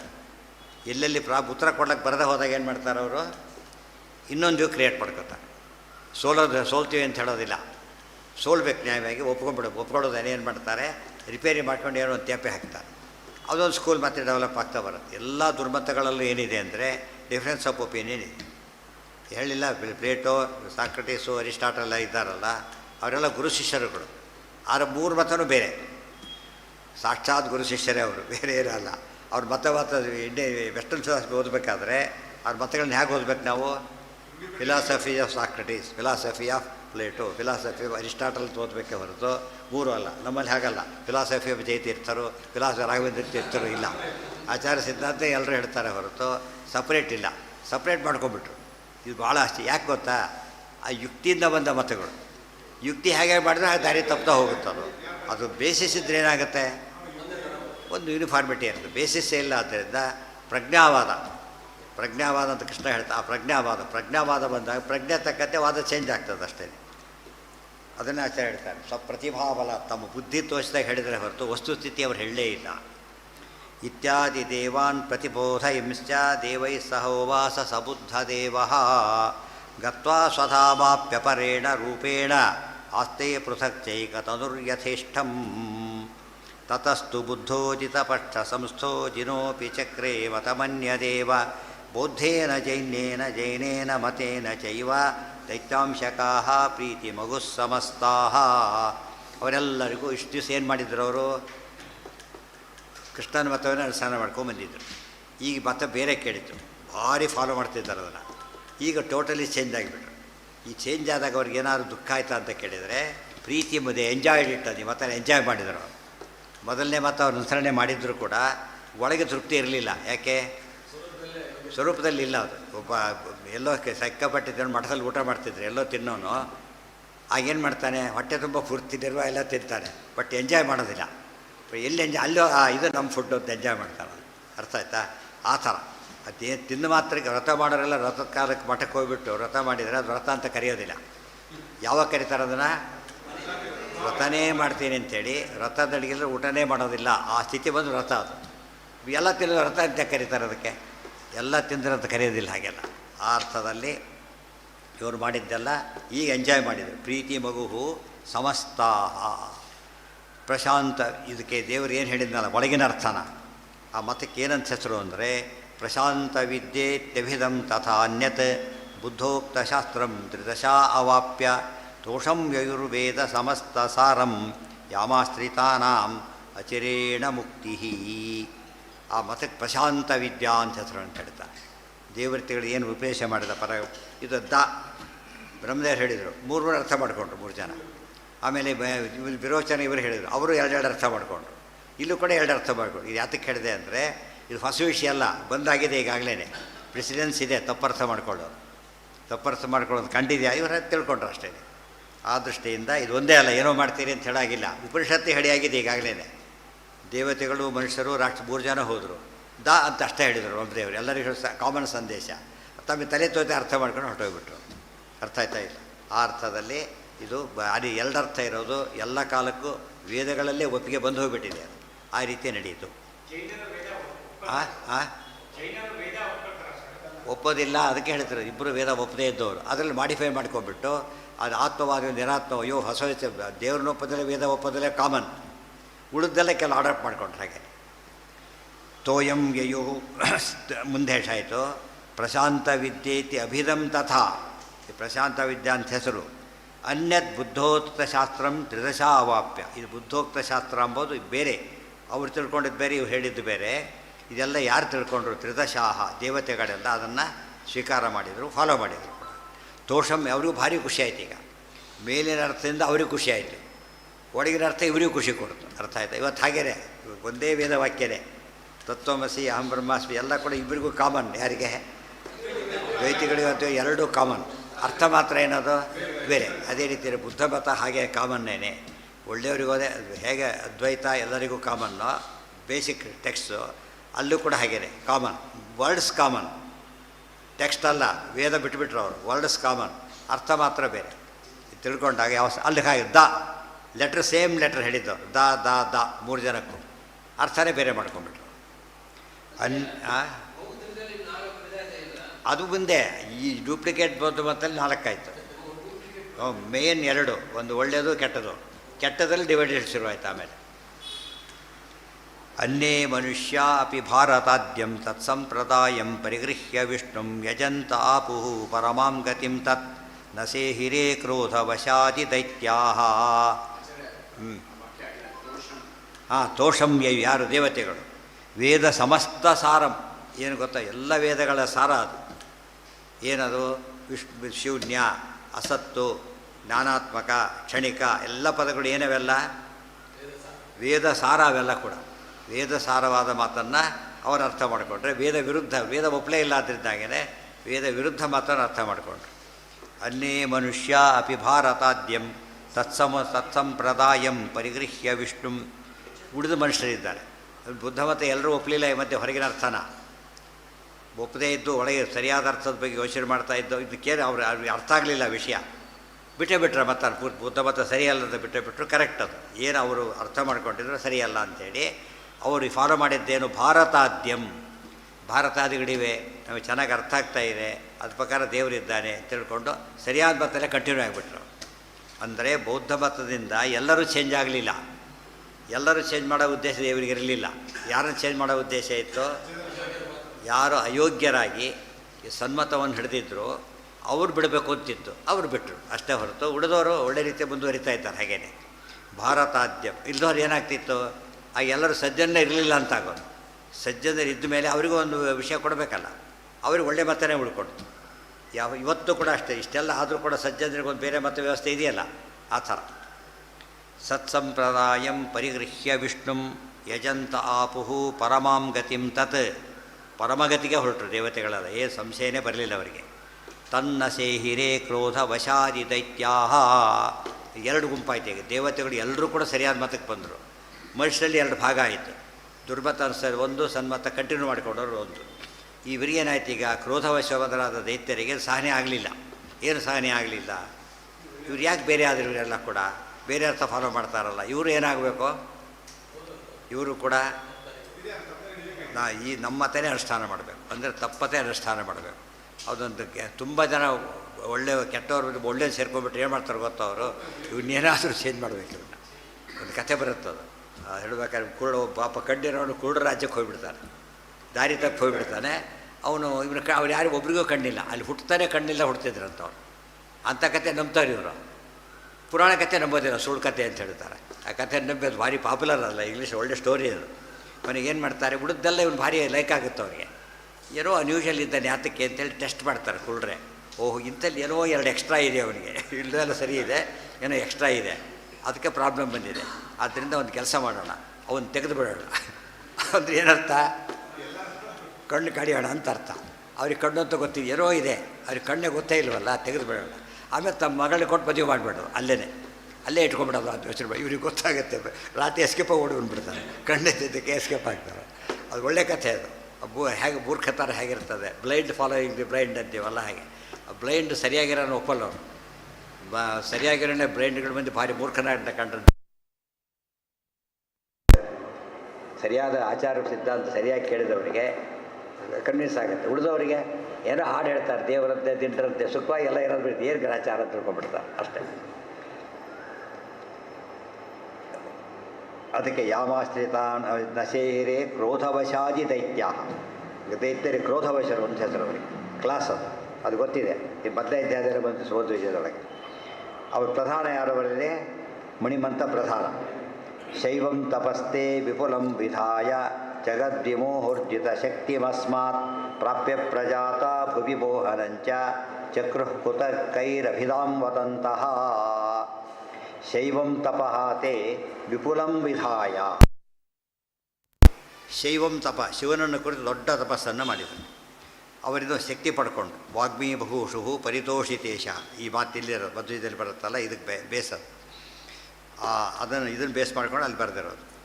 ಜಗದ್ವಿಮೋಹೋರ್ಜಿತ ಶಕ್ತಿಮಸ್ಮಾತ್ ವರ ತಗೊಂಡ್ರು. ಏನಂದರೆ ನಾವು ಏನು ಮಾತಾಡಿದ್ರೂ ಜನ ನಂಬಬೇಕಾದನ್ನು, ಅಂಥ ಶಕ್ತಿ ನಮಗೆ ಕೊಡಬೇಕು. ವಾಗ್ಮೀ ಬಭೂಷು ಪರಿತೋಷಿತೇಶ, ವಾಚಾಳ್ತನ. ಕೆಲವು ತಪ್ಪು ಮಾತಾಡ್ತಾರೆ, ಬಟ್ ಭಾಳ ಅಟ್ರಾಕ್ಟಿವ್ ಆಗಿ ಮಾತಾಡ್ತಾರೆ. ಜನಕ್ಕೆ ಏನು ಅನಿಸುತ್ತದು, ಇಷ್ಟು ಹೇಳಿ ಬಿಡ್ರಿ ಕರೆಕ್ಟ್ ಅದು, ಎಷ್ಟು ಚೆನ್ನಾಗಿ ಹೇಳಿದ್ದಾರೆ ನೋಡಿದ್ರ, ಅದು ವಾಗ್ಮಿ. ವಾಚಾಡ್ತಾರಿಂದ ಮೋಸ ಮಾಡಿಬಿಡು. ಆ ವರ ತೊಗೊಂಡ್ರು ಅವರು. ತೊಗೊಂಡ್ಬಿಟ್ಟು ಪ್ರಾಪ್ಯ ಪ್ರಜಾತ ಭುವಿ, ಭೂಮಿಯನ್ನು ಹುಟ್ಟಿದರು. ಮೋಹನಂಚ ಚಕ್ರುಹು ಕುತರ್ಕೈರಭಿಧಾಂ ವದಂತಹ. ಇವರು ವಾದ ಏನು ಶುರು ಮಾಡಿದರು, ದೇವರಿಗೂ ನಮಗೂ ಭೇದ ಇಲ್ಲ ಅಂತ ಈ ವಾದವನ್ನು ಶುರು ಮಾಡಿದರು. ಅವ್ರ ಮಾತನ್ನು ಯಾತಕ್ಕೆ ನಂಬಿದರು ಅಂತ ಕೇಳಿದರೆ, ವರ ಇತ್ತು ಅವ್ರ ಮಾತಿಗೆ. ವರ ಇದ್ದಿದ್ದರಿಂದ ಏನಾಯಿತು, ಹಿಡಿಸ್ತಿತ್ತು ಜನಗಳಿಗೆ. ಆ ರೀತಿ ಮಾಡಿಬಿಟ್ರು. ತೇಷಾಂ ಪ್ರಪಾತಾಯ ಸತಾಂಚ ಮುಕ್ತೈ ಜನ್ಮಾಸ ಭೀಮಸ್ಯ ಯದುಕ್ತಮತ್ರ. ತೇಷಾಂ ಪ್ರಪಾತಾಯ ಸತಾಂಚ ಮುಕ್ತೈ ಜನ್ಮಾಸ ಭೀಮಸ್ಯ ಯದುಕ್ತಮತ್ರ. ದುರ್ಗಾ ಪುನರ್ವಿಪ್ರಕುಲೇವ ತೀರ್ಣಾ ಹನಿಷ್ಯತಿ ವ್ರಾತ ವನಿಷ್ಯತಿ ವ್ರಾತ ಮಥಾಸುರಾಣಾಂ. ತೇಷಾಂ ಪ್ರಪಾತಾಯ ಸತಾಂ, ಅವ್ರನ್ನ ಎಲ್ಲಿ ಕಳಿಸ್ಬೇಕು, ಅವ್ರನ್ನ ಅಂದಂತಂಬಿಸಿ ಕಳಿಸ್ಬೇಕು. ಯಾರನ್ನು ಹುಟ್ಟಿ ಬಂದ ದೈತ್ಯರಿದ್ದಾರಲ್ಲ, ಅವರು ಪಥ ಪ್ರಸಾರ ಶುರು ಮಾಡಿಬಿಟ್ರು. ಅದಕ್ಕಾಗಿ ಸತಾಂಚ ಮುಕ್ತೈ, ಅವರಿಗೆ ತಮಸ್ಸಾಗಬೇಕು, ಇವ್ರಿಗೆ ಮುಕ್ತಿ ಆಗಬೇಕು. ಅದಕ್ಕೋಸ್ಕರನೇ ಜನ್ಮಾಸ ಭೀಮಸ್ಯ ಯದುಕ್ತ ಮಾತ್ರ. ಭೀಮಸೇಂದ್ರರು ಮತ್ತೆ ವಾಯುದೇವರು ಹುಟ್ಟಿ ಬಂದರು. ಮಧ್ವರೂಪಕ್ಕೆ ಇಂಟರೇಷನ್ ಇದಿಷ್ಟು ಕೂಡ ಹುಟ್ಟಿ ಬಂದರು. ದುರ್ಗಾ ಅದೇ ಕಾಲಕ್ಕೆ ಕೆಲಸ ಮಾಡಿಬಿಟ್ಟು ಅವರು ತಮ್ಮ ಕೆಲಸ ಮುಗಿಸಿದರು, ದ್ವೈತ ಮತವನ್ನು ಪ್ರಸಾರ ಮಾಡಿದರು. ಮತ್ತೆ ಸ್ವಲ್ಪ ದಿವಸಕ್ಕೆ ಏನಾಯಿತು, 36,000 ವರ್ಷ ಇರುತ್ತೆ ಮತ. ಅದು ಮುಗಿದ ಮೇಲೆ ಮತ್ತೆ ಏನಾಯಿತು, ಯಥಾ ಪ್ರಕಾರ ಅವ್ರ ಡಾಮಿನೇಷನ್ ಶುರುವಾಯಿತು. ಮತ್ತೆ ಯಾರ್ದು, ಇವ್ರದ್ದು ವಿರೋಧಿಗಳು. ಆಗ ದುರ್ಗಾದೇವತಾರವನ್ನು ಮಾಡ್ತಾರೆ. ದುರ್ಗಾವತಾರ ಅದು ಬಂದಿದೆ, ದುರ್ಗಾವತಾರ ಮಾಡ್ತಾರೆ ಅಂತ ಪಯಸ್ವಿನಿ ತೀರ ಎಲ್ಲ ಹೇಳ್ಬಿಟ್ಟಿದ್ದಾರೆ. ಪುನರ್ ವಿಪ್ರಕುಲೇವತೀರ್ಣ, ಬ್ರಾಹ್ಮಣರ ಹುಡುಗಿಯಾಗಿ ಹುಟ್ಟುತ್ತಾರೋ, ಬ್ರಾಹ್ಮಣರ ಮನೆಯಲ್ಲಿ ಹುಟ್ಟುತ್ತಾರೆ ದುರ್ಗಾದೇವಿ. ದುರ್ಗಾರೂಪ ಬ್ರಾಹ್ಮಣ ರೂಪ. ಅಲ್ಲಿ ಇದೆಲ್ಲ ಅವತಾರ ಮಾಡಿದ್ದು ದ್ವಾಪರಯುಗದೊಳಗೆ ದುರ್ಗಾರೂಪ ಯಾವುದದು? ನಂದಗೋಪ ಯಶೋದಿಂದ ಹುಟ್ಟಿದ್ದು. ಆ ಅರ್ಥದಲ್ಲಿರೋದು ಬ್ರಾಹ್ಮಣ ರೂಪ ಅಲ್ಲ, ಅದು ಇದು ಬ್ರಾಹ್ಮಣ ರೂಪ. ಅದು ಅವರಿಗೆಲ್ಲ ರೂಪ ಇಲ್ಲಿ ಪ್ರಶ್ನೆ ಇಲ್ಲ, ಹೆಸರು ಅಷ್ಟೇ. ಅವ್ರೇನಿಲ್ಲ, ಇಂಥ ಪ್ರಾಕೃತ ದೇಹನೂ ಇಲ್ಲ, ತಂದೆ ಸಂಬಂಧನೂ ಇಲ್ಲ, ಇಲ್ಲ ಅವ್ರು ಅತೀತರವರು. ತತಃ ಕಲೇರಂತಮವಾಪ್ಯ ಹನಿಷ್ಯತಿ ಉರಾತ ಮಥಾಸುರಾಣ. ಅವ್ರೇನು ಮಾಡ್ತಾರೆ, ಎರಡು ಗುಂಪು ಬರುತ್ತೆ. ಒಂದು ಉಗ್ರಗಾಮಿಗಳ ಸಂಖ್ಯೆ ಭಾರಿ ಜಾಸ್ತಿ ಆಗಿಬಿಡುತ್ತೆ. ಅವರಿಗೆಲ್ಲ ಮತಾಗಿದ್ದ ಪ್ರಶ್ನೆ ಬರೋದಿಲ್ಲ ಅವರಿಗೆ. ದುರ್ಗಾದೇವಿ ಏನು ಮಾಡ್ತಾರೆ, ಅವರು ಸಂಹಾರನೇ ಮಾಡಿಬಿಡ್ತಾರೆ. ಗೊತ್ತಾಯ್ತಾ? ಅಸದ್ಭಿದೆ ದುರ್ಗಾದೇವಿ ಅವತಾರ ಹರಿಸ್ವಸಾನನ್ ಅಚರಾತ್ ಅಸದ್ಭಿದೆ ಭವೇದತೋ ನಾಸ್ಮಿಚ ದಂಡಧಾರಕ. ನಾವು ದಂಡ ಹಿಡಿಯೋರಿಗೆ ಅವಧಿ ಮಾಡ್ತಾರೆ, ಕೊಂದು ಹಾಕಿಬಿಡ್ತಾರೆ. ಆಮೇಲೆ ಸ್ವಲ್ಪ ಜನ ಒಳ್ಳೆ ಜನ ಉಳ್ಕೊಂಡ್ಬಿಡ್ತಾರೆ. ನೋಡಿ, ಒಂದು ಸ್ಟೇಜಲ್ಲಿ ಏನಾಗುತ್ತೆ ಗೊತ್ತಾ, ಈಗ ಉತ್ತರ ಇದೆ, ಈಗ 36 ಒಂದು ಸ್ಥಿತಿ ಮತ್ತೆ ಸರಿ ಹೋಗುತ್ತೆ, ಮತ್ತೆ ಕೆಡಲಕ್ಕೆ ಶುರುವಾಗುತ್ತೆ. ಸೊ ಇದೆಲ್ಲ ಹೋಗಿ ಹೋಗಿ ಆ ಸ್ಟೇಜಲ್ಲಿ ಪೂರ್ತಿ ಮತ್ತೆ ಒಳ್ಳೆ ಮತ ಬಂದು ಇವರು ಸೃಷ್ಟಿ ಎತ್ತರ ಬರ್ತಾರೆ. ಒಂದು ಆಚಾರ್ಯರ ಗ್ರಂಥಗಳನ್ನ ಹೊರಗೆ ತೆಗೆದುಬಿಟ್ಟು ಮತ್ತೆ ಪ್ರಸಾರವನ್ನು ಮಾಡ್ತಾರೆ. ಅದಾದಮೇಲೆ ಮತ್ತೆ ಕೆಡಲಕ್ಕೆ ಶುರುವಾಗುತ್ತೆ. ಅದು ಎಲ್ಲಿವರೆಗೆ ಹೋಗುತ್ತೋ ಅದು ಕೊನೆಗೆ ಅಲ್ಲಿ ಪೀಕಲ್ಲಿರೋದು. ಆಗ ಕಲಿಕೆ ಅವತಾರ ಆಮೇಲೆ ಆಗುತ್ತೆ. ಇದಿಷ್ಟು ಡಿಫರೆಂಟ್ ಸ್ಟೇಜಸ್ಸಲ್ಲಿ ಯಾರ್ಯಾರು ಅವತಾರ ಆಗುತ್ತೆ ಅಂತ ಚೆನ್ನಾಗಿ ತಿಳ್ಕೊಂಡಿರ್ಬೇಕು. ತೇಷಾಂ ಪ್ರಪಾತಾಯ ಸತಾಂಚ ಮುಕ್ತೈ ಜನ್ಮಾಸ ಭೀಮಸ್ಯ ಯದುಕ್ತಮತ್ರ. ಯತ್ರ ಹಿಂದೆ ಹೇಳಿದರು, ಎಲ್ಲಿ ಹೇಳಿದರು? ಜಾತಃ ಪುನರ್ವಿಪ್ರಕುಲೇವತೀರ್ಣ ಭೀಮಃ ಅಂತ ಹೇಳಿಬಿಟ್ಟು ಅದನ್ನೆಲ್ಲ ಇದೇ ದೇಹದಲ್ಲಿ ಹಿಂದೆ ಹೇಳಿದ್ದಾರೆ. ಇಲ್ಲೇ ಇದೆ ನೋಡಿ, ಆ ಶ್ಲೋಕ ನಂಬರ್ ನೋಡ್ಕೊಂಡು ಗುರ್ತಾಕೊಳ್ಳಿ.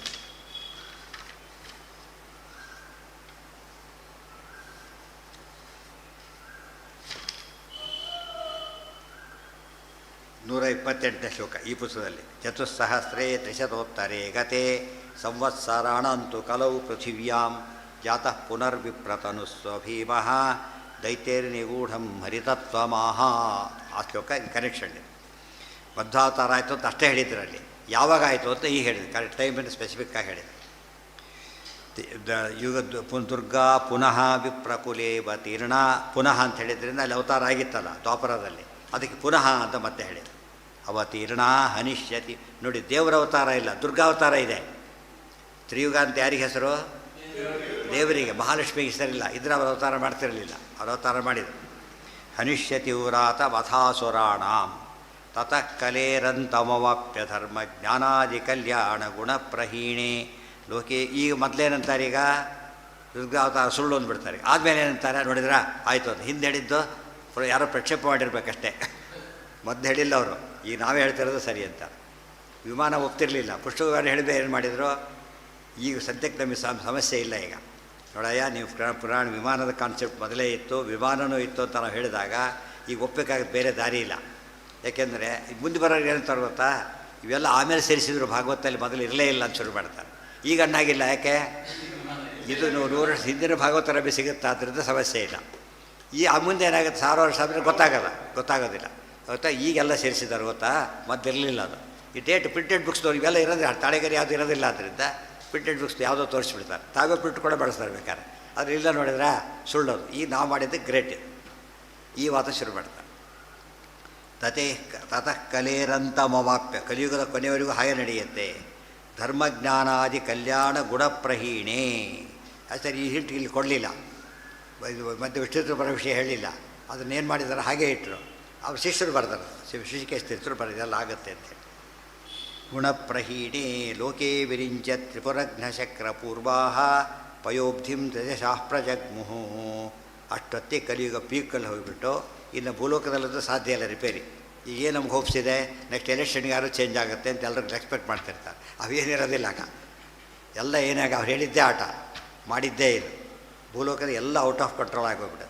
ಆಗ ದೇವತೆಗಳು ಮತ್ತೆ ಪ್ರಾರ್ಥನೆ ಮಾಡ್ತಾರೆ, ಆಗ ಕಲಿಕೆ ಅವತಾರ ಆಗುತ್ತೆ. ಈ ಕಲಿಕೆ ಅವತಾರ ನೆಸಿಟಿ ಬಂದಿಲ್ಲ ಈಗ. ಇಲ್ಲೆಲ್ಲೇ ಉತ್ತರ ಸಿಗೋದ್ರ ಸಮಸ್ಯೆ ಇಲ್ಲ ಈಗ. ಇವತ್ತು ಧರ್ಮಾಚರಣೆ ಮಾಡೋರಿಗೆ ಯಾವ ಸಮಸ್ಯೆನೂ ಇಲ್ಲ, ಮಾಡಬೇಕು ಅಂದರೆ. ಅರ್ಥ ಆಯ್ತಿಲ್ಲ? ಎಲ್ಲ ಯುಗಕ್ಕಿಂತ ಫಸ್ಟ್ ಕ್ಲಾಸ್ ಅನುಕೂಲತೆ ಇದೆ ಇವತ್ತು ತಿಳಿತಾರೆ. ಫಸ್ಟ್ A1 ಕ್ಲಾಸ್ ಅಂಥ ಗ್ರಂಥಗಳು, ಅಂಥ ಸರಿಯಾದ ವಿಷಯಗಳು, ಏನೇನು ಗೊಂದಲನೇ ಇಲ್ಲ. ನಾವೇ ಗೊಂದಲ ಮಾಡ್ಕೊಂಡಿದ್ವಿ ಅಷ್ಟೇ ಹೊರತು ಏನೇ ಇಲ್ಲ ಅದು. ಆದರೆ ಮುಂದೆ ಏನಾಗಿ ನಿಜವಾದ ಗೊಂದಲನೇ ಶುರುವಾಗುತ್ತೆ. ಅದು ಎಕ್ಸ್ಟ್ರೀಮ್ ಹೋಗಿಬಿಡುತ್ತೆ. ಈ ಮತ್ತೆ ಇರೋದು ಕೂಡ ಜಗತ್ತಿಗೆ ಗೊತ್ತಾಗೋದು, ಆ ಸ್ಥಿತಿ ಬಂದುಬಿಡುತ್ತೆ. ಆಗ ಅವ್ರು ಬರ್ತಾರೆ. ಹಾಂ, ಉದಾಹರಣೆ ಯಾಕೆಂದರೆ ಈಗ ಯಾರು ಮೇಣದ ಬತ್ತಿ ಹಚ್ಚಿಟ್ಕೊಂಬರಲ್ಲ. ಯಾಕೆ? ಹಗಲಲ್ಲಿ ನೆಸಿಟಿ ಇಲ್ಲ, ಹಗಲಲ್ಲಿ ಲೈಟ್ ಹಾಕಿ ನೆಸಿಟಿ ಇಲ್ಲ. ಈಗ ಬಂದಾಗ ಹಾಕ್ಬೇಕು, ಬರೋದಾಗ. ಈಗೇನು ಕಡಿಮೆ ಇಲ್ಲ, ಹೊರಗಡೆ ಇದೆ. ಒಳ್ಳೆಯವ್ರಿಗೆ ಅವಕಾಶವೇ ಆ ಸ್ಥಿತಿ ಬಂದುಬಿಡುತ್ತೆ. ಒಳ್ಳೆ ಮತ್ತು ಎಲ್ಲೆಲ್ಲೂ ಸಿಗೋದಿಲ್ಲ, ಆ ಸ್ಥಿತಿ ಬೇರೆ ಬುಕ್ಸಲ್ಲಿರುತ್ತೆ ಹೊರತು ಅದು ಬುಕ್ಸಲ್ಲೂ ನಾಶ ಮಾಡ್ಬೋದು, ಏನು ದೊಡ್ಡ ವಿಚಾರ ಅಲ್ಲ. ಇರೋ ಕಾಪಿನೆಲ್ಲ ಮುಚ್ಚಿಡ್ಬೋದು. ಆ ರೀತಿ ನಡೆದು ಹೋಗೋದು. ನಾರಾಯಣಸ್ತೈಹಿ ಸ್ತುತಿಪೂರ್ವಮರ್ಥಿತೋ ಭವಾಯ ಲೋಕಸ್ಯ ಸಕಲ್ಸ ಶಂಫಲಾಖ್ಯೇ ಲೋಕೆ ವಿರಿಂಚ್ಯ ತ್ರಿಪುರಘ್ನ ಶಕ್ರಪೂರ್ವಾಹ. ಯಾರ್ಯಾರು ಬಂದರು? ಲೋಕೆ ವಿರಿಂಚ್ಯ ತ್ರಿಪುರಘ್ನ ಶಕ್ರಪೂರ್ವಾಹ. ಬ್ರಹ್ಮದೇವರು, ತ್ರಿಪುರಘ್ನ ರುದ್ರದೇವರು, ಇಂದ್ರದೇವರು ಮೊದಲಾದವರೆಲ್ಲ ಪಯೋಬ್ಧಿಂ ತ್ರಿದಶಾ ಪ್ರಜಗ್ಭು. ತ್ರಿದಶಾ ದೇವತೆಗಳೆಲ್ಲ ಕ್ಷೀರಸಾಗರಕ್ಕೂ ಮತ್ತೆ ಅದು ಪ್ರಾರ್ಥನೆ ಮಾಡೋ ಜಾಗ, ಅದು ಅಲ್ಲಿ ಪ್ರಾರ್ಥನೆ ಮಾಡಿದರು. ನಾರಾಯಣಸ್ತೈಹಿ ಸ್ತುತಿಪೂರ್ವಮರ್ಥಿತೋ ಭವಾಯ ಲೋಕಸ್ಯ ಚ ಶಂಫಲಾಖ್ಯೇ ಗ್ರಾಮೇ ಮುನೇಃ ವಿಷ್ಣು ಯಶೋಭಿಧಸ್ಯ ಗೃಹೇ ಬಭೂವ ಆವಿರಚಿಂತ್ಯ ಶಕ್ತಿ. ನಾರಾಯಣ ತೈಹಿ ಸ್ತುತಿಪೂರ್ವಂ ಅರ್ಥಿತಃ. ದೊಡ್ಡ ಸ್ತೋತ್ರ ಮಾಡಿ ಪ್ರಾರ್ಥನೆ ಮಾಡಿಕೊಂಡು ಹೀಗಾಗಿದೆ, ಉದ್ಧಾರ ಮಾಡಬೇಕು ಅಂತೇಳಿ. ಯಾತಕ್ಕೆ ಮಾಡ್ತಾರೆ ಅಂದರೆ ದೇವತೆಗಳಿಗೆ ಕೆಲಸದಲ್ಲ ಒಂದಿದೆ, ಹಿಂದೆ ಬಂದಿದೆ. ಈ ಜ್ಞಾನದಾನ ಯೋಗ್ಯರಿಗಾಗಬೇಕು, ಅಯೋಗ್ಯರಿಗೆ ಮಿಥ್ಯಾಜ್ಞಾನ ಸಿಗಬೇಕು. ಬ್ಯಾಲೆನ್ಸ್ ಮಾಡ್ತಾ ಇರಬೇಕು ಅವರು. ಜ್ಞಾನದ ವ್ಯವಸ್ಥೆಯನ್ನು ಏನು ಮಾಡಬೇಕು? ಯಾವಾಗಲೂ ಅವರು ಬ್ಯಾಲೆನ್ಸ್ ಮಾಡಬೇಕು, ಹೆಚ್ಚಿಗೆ ರಿಪೋರ್ಟ್ ಕೊಡಬೇಕು ಅವರು. ಆ ಕೆಲಸ ಅವರು. ದೇವ್ರಿಗೆ ಸರ್ವಜ್ಞ ಗೊತ್ತು, ಅದು ಸರಿ, ದೇವ್ರಿಗೆ ಗೊತ್ತಾಗಲಿಲ್ಲ ಅಂತ ಕೇಳಬಾರ್ದು. ಇವ್ರ ರೋಲ್ ಏನಾಗಿದೆ? ಇವ್ರಿಗೊಂದು ಕೆಲಸ ಇದೆ, ಆ ಕೆಲಸ ಮಾಡಬೇಕು. ದೇವ್ರಿಗೆ ಗೊತ್ತಾಗೋ ವಿಚಾರ ಬೇರೆ, ಗೊತ್ತೇ ಮಾಡೇ ಮಾಡ್ತಾರೆ. ಇವತ್ತು ಕೆಲಸ ಮಾಡಲೇಬೇಕು. ಆಚಾರ್ಯ, ಇದು ಶಂಬಲ ಗ್ರಾಮನ ಸಂಬಲ ಎಲ್ಲಿ ಬರುತ್ತೆ? ಎರಡು ಪಾಠ ಎಲ್ಲಿ ಬರುತ್ತೆ? ಈಗ ಶಂಬಲ್ ಅಂತಾರದು. ಎಲ್ಲಿ ಬರುತ್ತೆ? ಇದರ ಹತ್ರ ನಮ್ಮ ಮೊರಾದಾಬಾದ್ ಅಂತ ಹೆಸರು ಅದಕ್ಕೆ. ಇದು ಮಥುರಾದಿಂದ ಹೋದರೆ ಸುಮಾರು ಅಲ್ಲಿಗೆ ಮತ್ತು ಒಂದು 100 ಕಿಲೋಮೀಟರ್ಸ್ ಆಗ್ಬೋದು ಅಷ್ಟೇ. ಮಥುರಾದಿಂದ ಮೊರಾದಾದರೆ ಫೇಮಸ್. ಅಲ್ಲಿ ಜನ ಹೇಳ್ತಾರಂತೆ ಇದು ಅಂತ, ಅದನ್ನು ಹೇಳ್ತಾರಂತ. ಇಲ್ಲೇ ಅವತಾರ ಆಗುತ್ತೆ ಜನಗಳಿಗೆ, ಅಷ್ಟು ಗೊತ್ತಿದೆ. ಹಾಂ, ಮೊರಾದಾಬಾದ್ ಅಂತ ಹೇಳ್ತಾರೆ. ನಾರಾಯಣಸ್ತೈಹಿ ಸ್ತುತಿಪೂರ್ವವರ್ತಿತೋ ಭವಾಯ. ಭವ ಅಂದರೆ ಕಲ್ಯಾಣ, ಲೋಕದ ಕಲ್ಯಾಣಕ್ಕೋಸ್ಕರವಾಗಿ ಅದಕ್ಕೆ ಭವಾನಿ, ಭವ ಅಂತ ಹೆಸರುಗಳು ಬಂದಿತ್ತು. ಸಹ ಶಂಫಲಾಖ್ಯೆ. ಶಂಫಲ ಪಾಠಾಂತರ ಇದೆ ಅದಕ್ಕೆಲ್ಲ, ಶಂಫಲ ಶಂಫಲ ಅಂತೇಳಿ. ಗ್ರಾಮೇ ಮುನೇರ್ ವಿಷ್ಣು ಯಶೋಭಿಧಸ್ಯ. ವಿಷ್ಣು ಯಶ ಅಂತ ಒಬ್ಬ ಮುನಿ, ಆ ಸ್ವಯಂಭೂಮನ ಅವತಾರ ಅಂತ ಬರೀತಾರೆ. ನಾರಾಯಣ ಪಂಡಿತಾಚಾರ್ಯ ಹೇಳಬೇಕಾದ್ರೆ ವಿಷ್ಣು ಯಶ ಅಂತ ಬ್ರಾಹ್ಮಣರು, ಹರಿವ್ರತ ಅಂತ ಇನ್ನೊಂದು ಹೆಸರು ಅದಕ್ಕೆ. ಆತ ಸ್ವಯಂಭೂಮನ ಅವತಾರ. ದಶರಥರಾದರೆ ಸ್ವಯಂಭೂಮನು ಆತ ಹುಡ್ತಾನೆ ಅಂತ ನಾರಾಯಣ ಪಂಡಿತಾಚಾರ್ಯ ಹೇಳ್ತಾರೆ. ಅಭಿಧಸ್ಯ ಗೃಹೇ, ಅವರ ಪತ್ನಿಯಲ್ಲಿ ಬಭೂವ ಆವಿರಚಿಂತ್ಯ ಶಕ್ತಿ. ಪರಮಾತ್ಮ ಪ್ರಾದುರ್ಭೂತನಾದ. ನೋಡೋದಕ್ಕೆ ತಂದೆ ತಾಯಿ ಅವರಿದ್ದಾಗ ಲೆಕ್ಕ, ವಾಸ್ತವವಾಗಿ ಪರಮಾತ್ಮ ಅವತಾರವನ್ನೇ ಮಾಡಿದ. ಕಲೇಸ್ತು ಕಾತ್ಕಾರತ ಏವ ಕಲ್ಕಿ ಜ್ಞಾನಂ ಕಲಂಕಂ ಸುಖಮೇವ ತದ್ವಾನ್ ಕಲ್ಕೀತಿ ವಾತೇನ ಸಮಸ್ತ ದಸ್ಯು ವಿನಾಶನಂ ತೇನ ದಿನಾತ್ ವ್ಯಧಾಯಿ. ಅಲ್ಲಿಗೆ ಸ್ವಲ್ಪ ಇದೆ, ನಾಳೆಗೆ ಅಂತ ಹೇಳಿಬಿಟ್ಟು ಮುಗಿಸ್ಬೇಡ. ಕಲ್ಕಿ ಅವತಾರ ಅಲ್ಲಿ ಹೇಳಿ, ಕೊನೆಯ ಅವತಾರ ಇದರಲ್ಲಿ ಬಂದು ಹೇಳಿಬಿಟ್ಟು ಮುಂದಿನ ಭಾಗ ಉಪಸಂಹಾರ ಮಾಡ್ತಾರೆ ಆಚಾರ್ಯ. ಅದು ಫಲಶ್ರುತಿ ಎಲ್ಲ ಹೇಳ್ತಾರೆ. ಅದು ನಾಳೆ ಅದನ್ನು ಹೇಳಿ ಮುಕ್ತಾಯ ಮಾಡಿದ್ದಾರೆ.